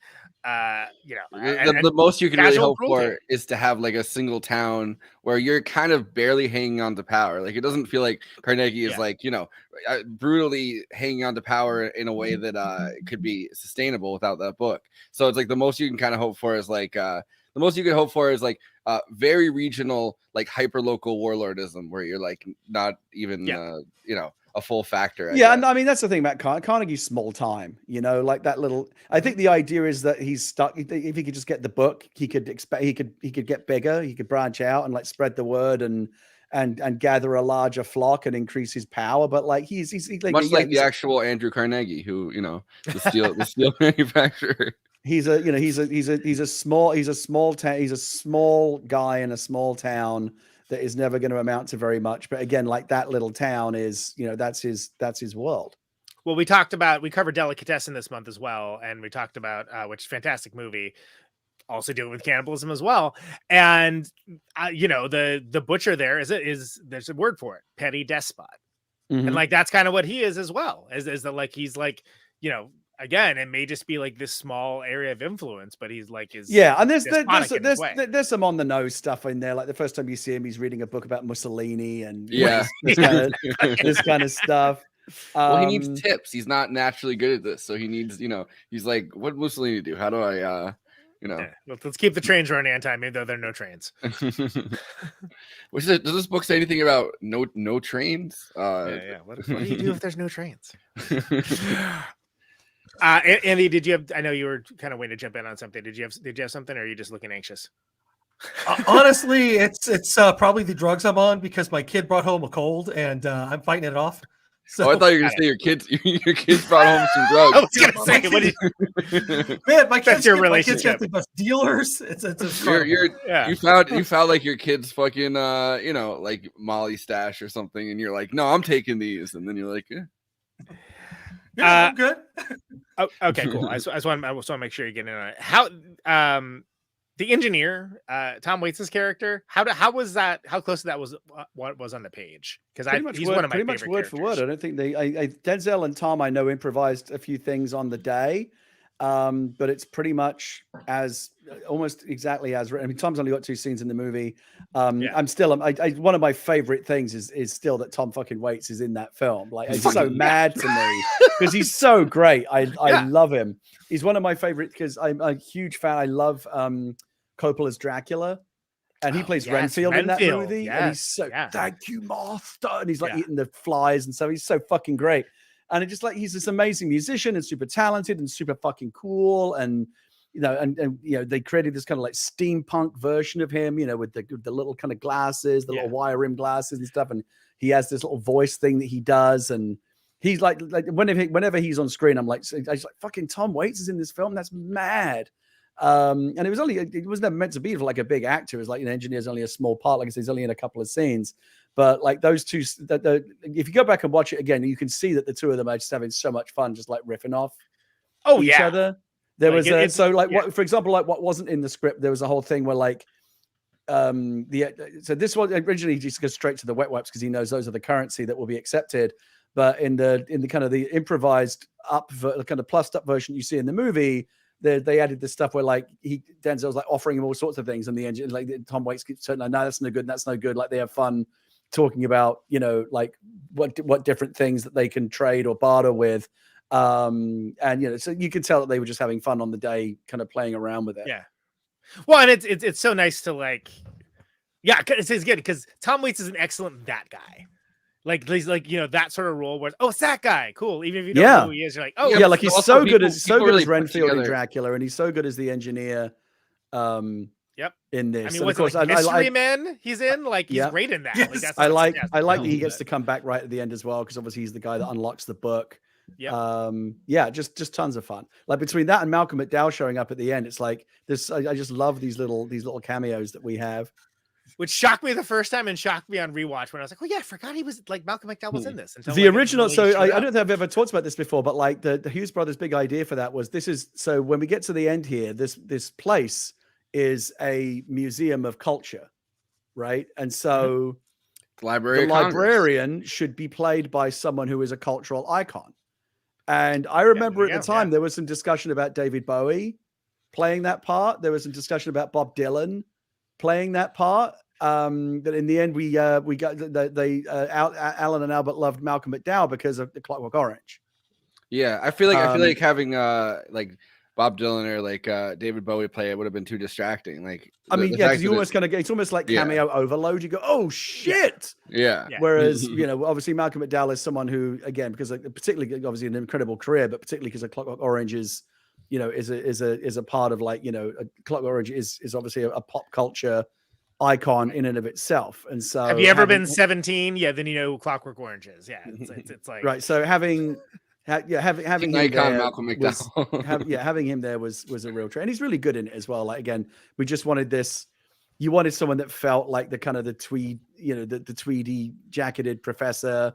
I always love this idea. It was like kind of paramilitary intellectuals, that there's this kind of tweedy intellectual professor, but he's surrounded by these fucking like tooled up, kind of SWAT team type guys that are there to protect him. I always thought that was a cool idea. Well, I mean, there's been a long history of kind of, ex Army guys turned, or like ex Navy guys kind of turned professor. You know what I mean? Like there's it's just like a whole school of, or a whole school, I guess, of like intellectual thought. Yeah, absolutely. But you don't typically think of the two things together, right? You think of military might and kind of intellectual stuff as often being kind of, you think of like military intelligence is usually an oxymoron. Right. And so I always thought it was interesting, the idea of like a kind of paramilitary intellectual organization that their job was to protect these books because they understood the kind of endemic importance. And obviously there's a lot, probably the thing that gets pulled from like as a piece of science fiction more than anything for this movie is Fahrenheit 451, because again, the preservation of knowledge. And remember at the end, like all the books are gone, but there's a society of people that kind of memorize and recite books. So that kind of gets all kind of remixed into the end of Eli. There's memorization of books. There's preservation of literary culture. There's a lot of Bradbury influence in the movie as well. Yeah, you see the shelf, and it's not the only book that's on there, right? Like there's like lots of books being lots of big. I mean, that was a really important thing, is especially for that final pushing where you can actually see what some of the books on the shelf are. I remember saying to them all along, like, this should not be a temple. This should be a place of academia. And it's not about preserving religious knowledge. It's about preserving all knowledge. And whether you agree with it or not, and whether you're happy with its place in our history or not, the Bible is a massively important part of our collective history, but both for good and bad. And you cannot, if you're rebuilding a society from scratch, you cannot have a full accounting of what came before without certain kind of things, and that's one of them. But it was really important that there be like a Quran and a Talmud and other, that it wasn't just about the preservation, even in their religious section, it's not just about preserving one faith, it's about preserving everything that they could find. But you could also see it as almost like a proto-Orwellian, like, you know, the idea of these means of control or something like that being like religious texts and being ideological. And you can see that as kind of like this is the stage before something like 1984, where they're actually collecting the information to later weaponize, if it's somebody like Carnegie or something like that. Like somebody with ill intent. Well, yeah. I like the idea that it's an Alcatraz, which is just physically, like if you're thinking about a post-apocalyptic scenario, difficult place to get to. I like place to get to yeah, I mean, I live in San Francisco. I liked the idea of ending the movie in San Francisco. I liked the idea of the Golden Gate Bridge as, again, kind of like a recognizable landmark. You can see the ruined Transamerica building, which you can see all the ruins in the background. I liked the idea that a movie about the preservation of like a Christian artifact would wind up in the most liberal city in America. I thought that was cool. Finally it's back. and yeah, Alcatraz just made a lot of sense of, like, from a practical matter, like if you want a defensible location, where would you put it? And the idea that Alcatraz, which was once a place that kept a lot of bad shit in, is now a place that keeps a lot of good, and you want people breaking out, is now a place that keeps a lot of good shit in. And the whole point of its isolation as an island is that you don't want people. So it's essentially a fortress surrounded by a massive moat. Like it'd be very, very hard to attack it. It's turned around completely, and now, but it's used for similar-ish reasons. Yeah, and again, you can see they take it seriously. Like, again, when the boat shows up, like there's instantly like tower guards on them saying like, "Don't come any further" or whatever. Like, they take the defense of that installation very seriously. I think it's great. I think it's a great turnaround. And also, like, I may not live in the Bay Area anymore, but 20 years, like it's always, it's like anytime I see any Bay Area stuff in a movie, I'm like, ah. It's funny. I just watched another post-apocalyptic movie the other day that I'd not seen before called Finch. I don't know if you've seen this movie with Tom Hanks. Oh, I have been meaning to check that out. I actually thought it was very good. I enjoyed it a lot. It's a very sweet story. And I was just kind of struck by it because it also ends on the Golden Gate Bridge. And I was like, oh, you just can't do a good post-apocalyptic film these days without ending up on the Golden Gate Bridge. And it's pro-dog. Yeah. And it's a very pro-dog movie. They don't kill any dogs. I mean, it made like something like Walking Dead feel fresh. Like the fact that they kind of went into Atlanta and everything. When they finally get into Atlanta, it's like really nondescript. Like the first few scenes in the premiere are really just like they're finally into Atlanta, but like it could be anywhere. I feel like landmarks are something that kind of get highlighted in a lot of like our apocalyptic fiction. Yeah, and it's just it is kind of tropey, but people love doing like images of like famous landmarks being distressed and destroyed, and that's why you see a lot of this again, especially in big post-apocalyptic movies. Again, it very rarely is like Denver, Colorado getting destroyed, because like what's there that's recognizable. But San Francisco, LA, New York, London, Paris, all of these places that you go, oh, I know where that is. Like they all get destroyed. Yeah, well, in this it works really well because I mean, where's more west than you finally hit the fucking coast in San Francisco. Land's End. Right. But, it's Ocean's Beach. It's they call it Land's End. And you know why? Because it's where the land ends. Right by the Sutro Bath ruins. Cool. So I think we're gonna go into the Letterboxd one-liners here, right? So this is Letterboxd is a place for film lovers talk at with and to each other about the movies that they love, the movies that they carry books over long distances for, and of course this is a bottom-up democracy. No Siskel's, no Eberts. Everyone gets to have their say.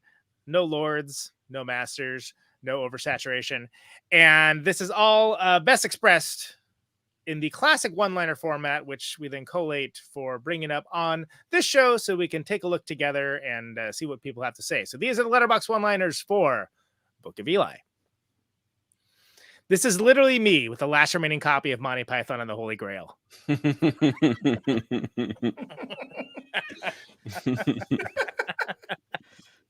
good. Yeah.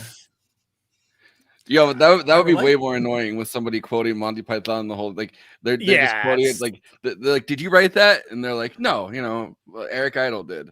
It could be like that movie with the that Danny Boyle movie where he does the Beatles songs. It could be like that. But with Monty Python. Yeah, that. Thank you. I couldn't think of the name of it.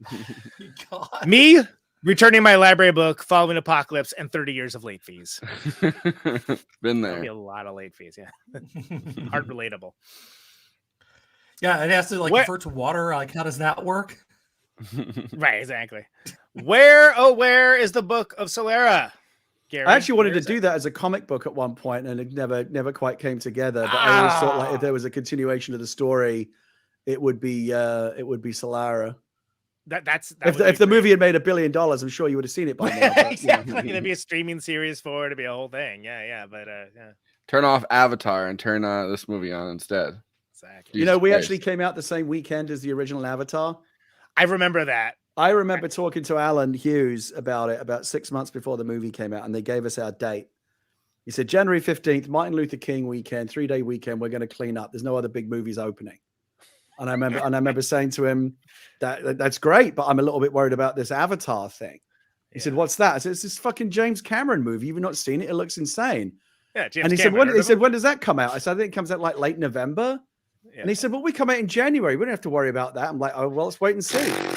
And as it turns out, I do have one very minor brag that I do have is that we were actually the first movie to knock the biggest movie of all time off the top of the box office. Because on the Friday that we came out on opening day, we were actually number 1 at the box office, and Avatar was number 2.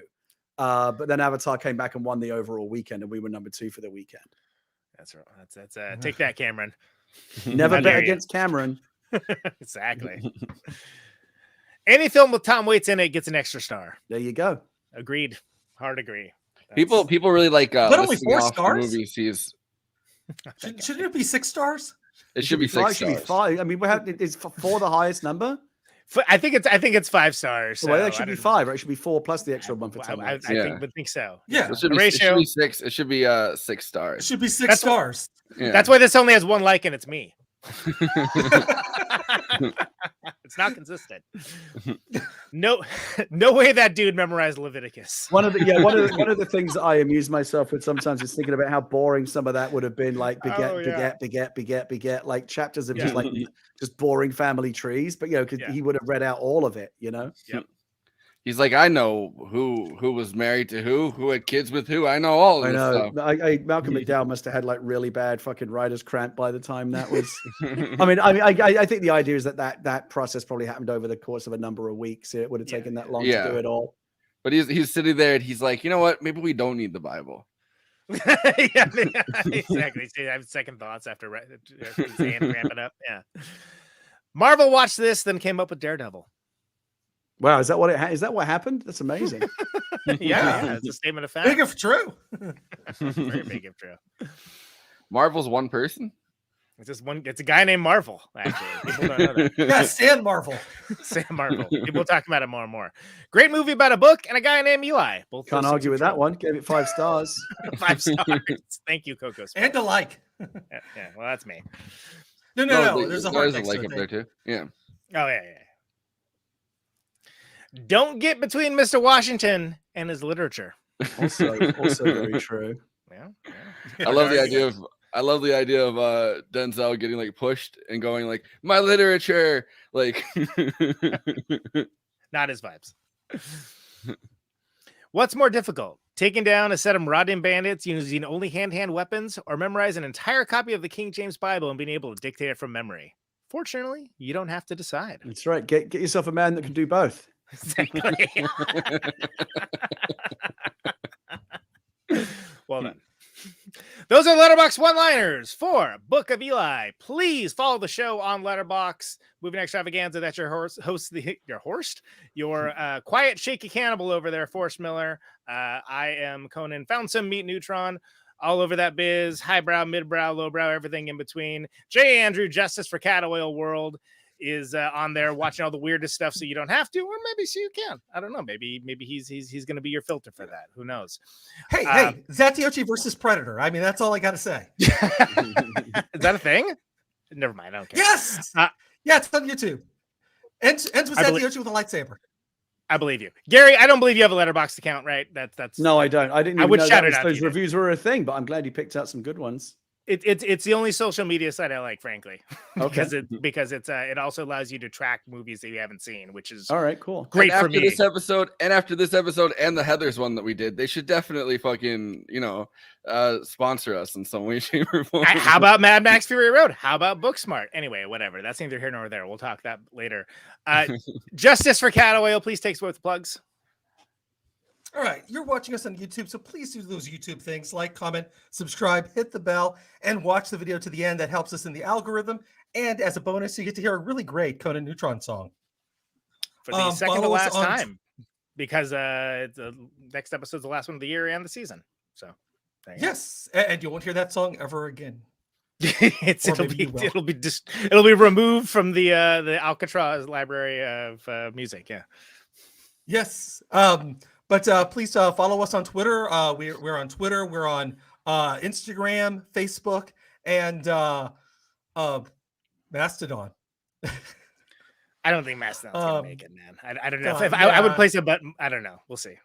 Yeah, Mastodon has like very early internet vibes, and I think that's a problem. Who knows?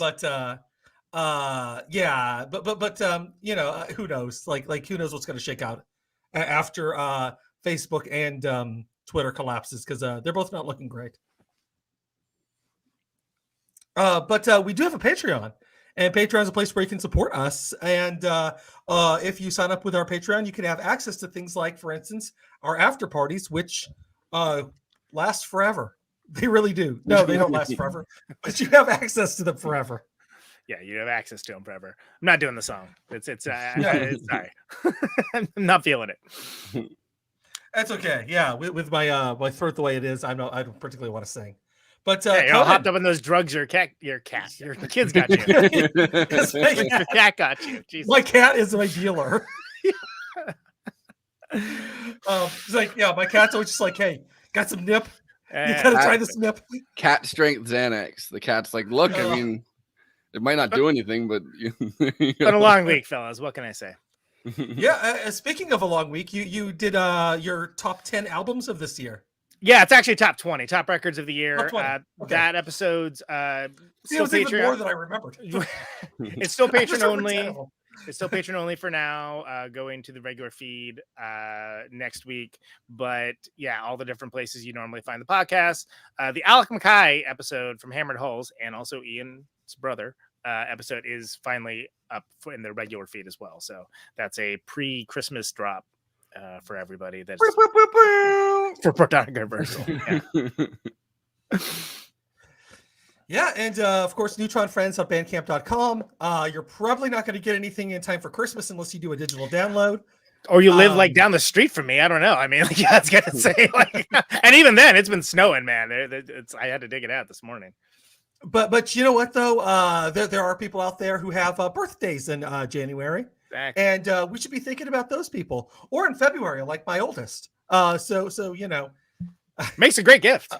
Yeah, it does. It really does. So even if you miss this current batch of holidays, there are future holidays coming up. Hey, what about Martin Luther King Day? What better way to celebrate Martin Luther King Day than a copy of Dangerous Nomenclature? Right. And a gift wrap copy of the Book of Eli together, exactly. just as a bundle. Exactly. Yeah. So check those out on neutronfriends.bandcamp.com. I don't know where he's getting all these copies of Book of Eli, but order now. I'll figure it out. Yeah, I got a big bookshelf. Well, you have an in. You know the guy that wrote it. Exactly. I got to connect, as your kids would say. Yeah, or my cat. Yeah, or the cat. Yeah. And also, you got one last show coming up on December 30th. Chicago. Yeah, that's right. Yes. Ghost Forest at Reggie's in Chicago, and then we're going to be announcing 2023 dates sometime next month. But there's gonna be a bunch of stuff coming up. But yeah, just if you're in Chicago, great, come by. It'll be cold. If not, see you next year. Hey, it'll be cold outside, warm inside. It'll be cold, your money back. It is gonna be cold. I've seen the weather forecast. Yes, that's more about my tour dates, please. I won. Your one tour date. I'm trying to cover from coughing. It's just one. I've had it in the intro forever. I know, and it's just like it's like New Year's Eve. Great. But anyway, Andy, continue, please. Which, yeah, I just want to say, even though Christina's not here, please buy her a coffee. Go to kofi.com/cosmopolitics. Get that girl a coffee. And Indeed, Gary, I love Christina. you have sorry, I'm trying to read while I'm talking. I shouldn't be doing this. You have a podcast. You stream on Twitch. Yeah, it's very easy. It's very easy to find me anywhere on social media. It's just my name, GaryWhitta on Twitter, Twitch, and YouTube. And if I'm going to plug anything in particular, since we are on a podcast, I will point you towards my own podcast, which actually is also my most recent original literary work, which is a thing called Gundog. You spelled Gundog. It is an adaptation of my novel, another big post-apocalyptic action thing, but this one has 600-ton robots in it, so a little different. To book it. So aliens, there's robots, it has all kinds of cool stuff. The novel that I wrote comes out in July, but I kind of did a little bit backwards. The audio adaptation, the audiobook version is actually available now. And what I did was during the pandemic, because I was looking for something to do, I actually self-produced with some very talented actor and musician and engineer friends, my own 9-part audio adaptation of the book, which we put up as a serialized podcast and has been extremely successful. It's done very, very well. That's awesome. Around the world. And it's available now. You can go to realm.fm and find it, or you can just type Gundog into any of your podcast providers. Again, spelled Gundog, Gundog. And any podcast provider will have it, and you can stream all 9 episodes right now. Yeah, I got it set to listen to. I'm stoked for it. Someone wants to know the name of the book again. Let me just type it into your YouTube chat here so that it won't be. It's Gundog. It's kind of like a hunting dog, a gun dog. But that's the name. But that's the name of the kind of the cool mechs. You know how they have like A10 Warthog and F14, Tomcat. Yes. This is the M151 gun dog, which is this big 60-foot tall walking tank built by the U.S. Navy, and it's very, very cool. He did the audiobook version of it for Eli, actually. He did it. Eli specifically asked to. Yeah, that's right. So Eli can enjoy it without having to. Yeah, that's right. He really enjoys the audio on his iPod. I got that right at the end. I was that's why he had to go into town, because he was like the cut off battery died right before the last episode. Exactly. He wanted to catch the last episode. Yeah. Got to know how it ends. Yeah, exactly. I'll never know now. Now I got to get into all these hijinks in this town. It's gonna be a whole mess.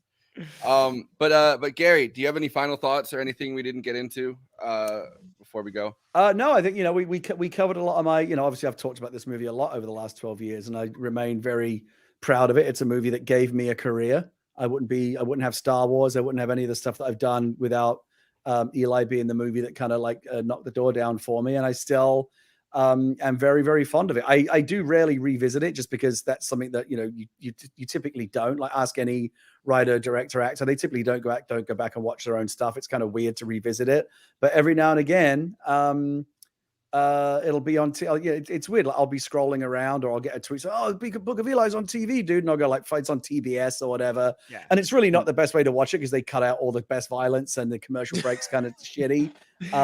But I love the fact that people still discover it. It's not that it's 12 years old. It's not that old a movie. It'll be 13 years old in a couple of weeks.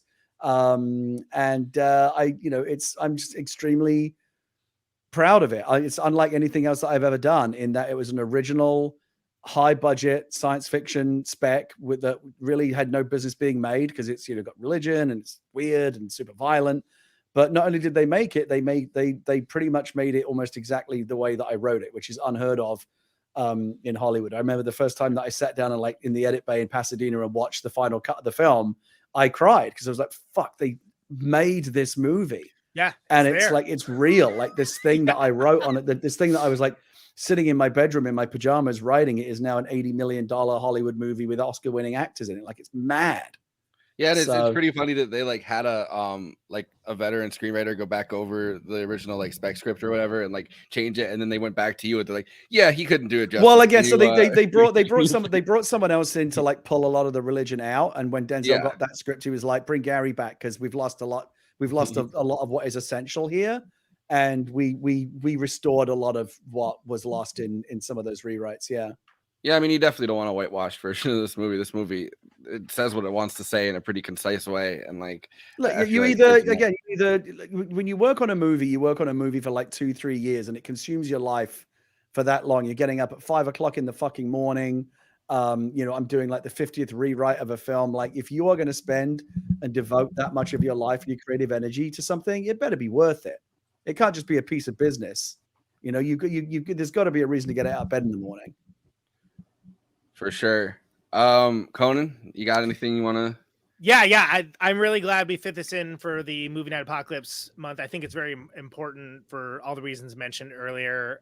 You know, I think like just establishing like how they trade, how they move forward, et cetera, is important.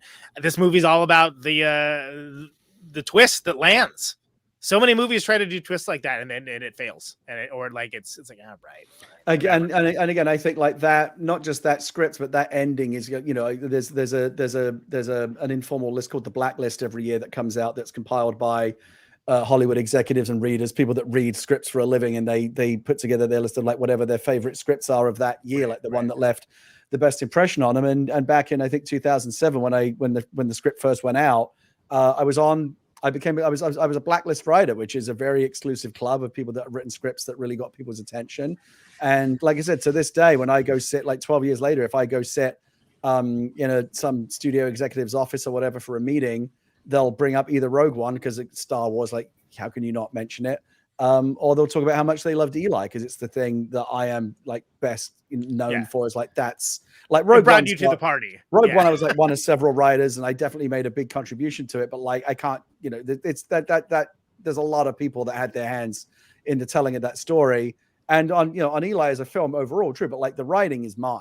And you know, and it's one of those things where like, if I hadn't taken the Rogue One job, if they didn't give me the Rogue One job, they would have found someone else to write the movie. It would have been a slightly different film, but it still would have been a movie. But Book of Eli doesn't exist unless I write it. You know, no one else has that exact same idea. So it was very gratifying to see something. And I had this moment on the set all the time, like standing on the set and thinking, shit, all these people are only here because I wrote this fucking stupid idea. Now they're all, you know, here doing it. Yeah. Now you got to do it. Yeah. Yeah. It's a trip. I think it's visually fantastic. Beautiful soundtrack too. Didn't mention the soundtrack. Great soundtrack. Incredible music. And back in days of yore, you know, I'd be brought on to talk about the music, and then it's kind of hung around, and that's how I ended up at this show. But the soundtrack was recorded at Abbey Road, right? Like that's the story. I think they did some of it at Abbey Road. It's not uncommon for things to be recorded at Abbey Road. I mean, it's famous for the Beatles, but it is just a working studio, and people record shit there all the time. I've had a few friends that done records there, and they're not big bands. Yeah, but you know, it is cool because it's historic. Like, you know, I had a friend. Actually, my friend Austin, who wrote the score for Gundog, recorded something at Abbey Road recently, and you go there and there's the fucking piano that they wrote Let It Be on, you know, like it's there. And NBD. you go, oh, shit. Yeah. Like you're very, very aware of how historic that location is. Let It Be is what they should have said to the second screenwriter on Book of Eli. You know, studios are going to do what they do. They throw writers at things because they believe that it will make it better. They don't understand yet the law of diminishing returns. One day they might. Yeah, so I think this movie is great. I am glad to include it. I'm glad that, again, one of the reasons why we skipped the road is because it's bleak and hopeless. This is not a bleak and hopeless movie. I think it's very important to show that kind of thing. And when you go over the pantheon of these different films, it's not overly self-referential in any kind. It kind of builds its own universe very authoritatively. And I think it works. And I think it holds up. And it's a great watch, which is usually what people like in movies. Things that are good to watch. Yeah, first and foremost job is to entertain. I think the movie, you know, does that. And you know, again, I think importantly to me, I think it has something to say as well. Like, whether you agree with it or not, I like that the movie had something to say. And she didn't get a lot of shout outs on here. Mila does a fantastic job. She's great, and I love her. I bonded with Mila a lot because she, at the time that I was playing a hell of a lot of World of Warcraft, she told me that she was also a huge World of Warcraft fan. And so we spent a lot of time between setups just talking about our talent builds and, oh, you're a frost mage, you know, all this kind of stuff. It was just really fun talking to her about that stuff. That's beautiful. That's awesome, actually. But Andy, Conan, are you done with your? Oh, that's it. Yeah, I was. Yeah. Andy, you got final thoughts? Yeah, just I do want to bring up the fact that you know, I mentioned it with last night how the the kind of graininess of the digital kind of helped create an atmosphere. And I think also the digital in this movie, has a similar type of like atmosphere that it creates because of the sun, the changed. Point of order. You mean the movie last night, which is the last movie that we talked about for people that like we weren't talking last night. Yeah, that's an important distinction. I was talking last night, damn it. Yeah, I think that that digital look is really important to the identity of their film. I still wish they would do some kind of 4K disc release because it was shot natively in 4K. It would look gorgeous. Oh God, that'd be amazing. There is a funny story about it going back to when we were talking about how we were going to shoot it, and Albert like really wanted to shoot it on the Red One, which was very new at the time. Digital, cinematography was very new at the time. It was as yet unproven. Eli was one of the first major studio releases to be shot entirely digitally, which again seems weird, right? Because that's the age we live in now. But just 12 years ago, it was still considered very new. And one of the producers, who will remain nameless, really didn't want it to be shot digitally. They wanted it to be shot on film. And Albert was like, look, let me do this. Let me go out into a location with the Red One, with the typical 35mm film camera that you want to do. And I'll shoot exactly the same scene with both cameras. ABA, yeah. And we'll ABA them. And they sat the producer down in front of the two monitors. And one monitor said 35mm. The other one said Red One 4K. And they ran both sequences, A and B. And the producer said, well, it's fucking obvious to me. Like the 35mm looks better. Can't everyone see that? And Albert was like, I'm so glad you said that. And he switched the labels around. Said, you actually just told me the digital version was better. So that's how you do it. Confirmation bias. I love that. But yeah, Andy. Amazing. Yeah, no, and I also love the high contrast, the use of shadows. I love watching great noirs because of that. We've talked about this before on we did a whole month of them, yeah. But very specifically about how like I love watching movies with that type of with high contrast, with a lot of shadows on the faces. I purposely set up my light here, so I have the strong light here, and a little bit of shadow, and then the softer light there. But so like I think about that kind of stuff all the time, whether I'm drawing or doing anything else. I think about light, but I love actually being able to see that applied so well, and the how nothing ever gets lost too. Like nothing ever gets too dark. Everything is just there's enough light to see what's happening, which is a problem some filmmakers have. I know, like I'm just going to throw Game of Thrones under the bus here because they've done that a bit with filming stuff and it way was too dark. it was a great example, I think, of the look of Albert finding a way to have the look of the movie kind of complement the kind of the idea of the film. It says very clearly in the script that the ozone's been largely burned away, and like the sun is coming through unfiltered and it's super bright all the time, and people have to wear sunglasses out, and like it's just like the sun is just like fucking cooking everything all the time.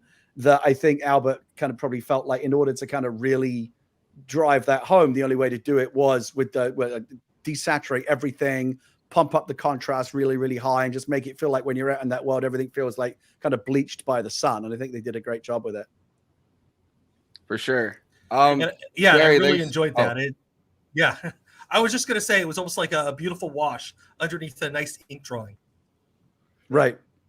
Yeah, like I said, Albert's whole thing was like he said he wanted to look like a graphic novel, and I think they achieved that. Absolutely. All right, Gary, thanks so much for coming on. Thanks for having me. This was fun. It's been a pleasure, man. We will be back on Tuesday with Jerry Casal of Devo talking about the de-evolution take on Don't Look Up. Until then, I say, yea, though I walk through the valley of the shadow of death, I will fear no evil.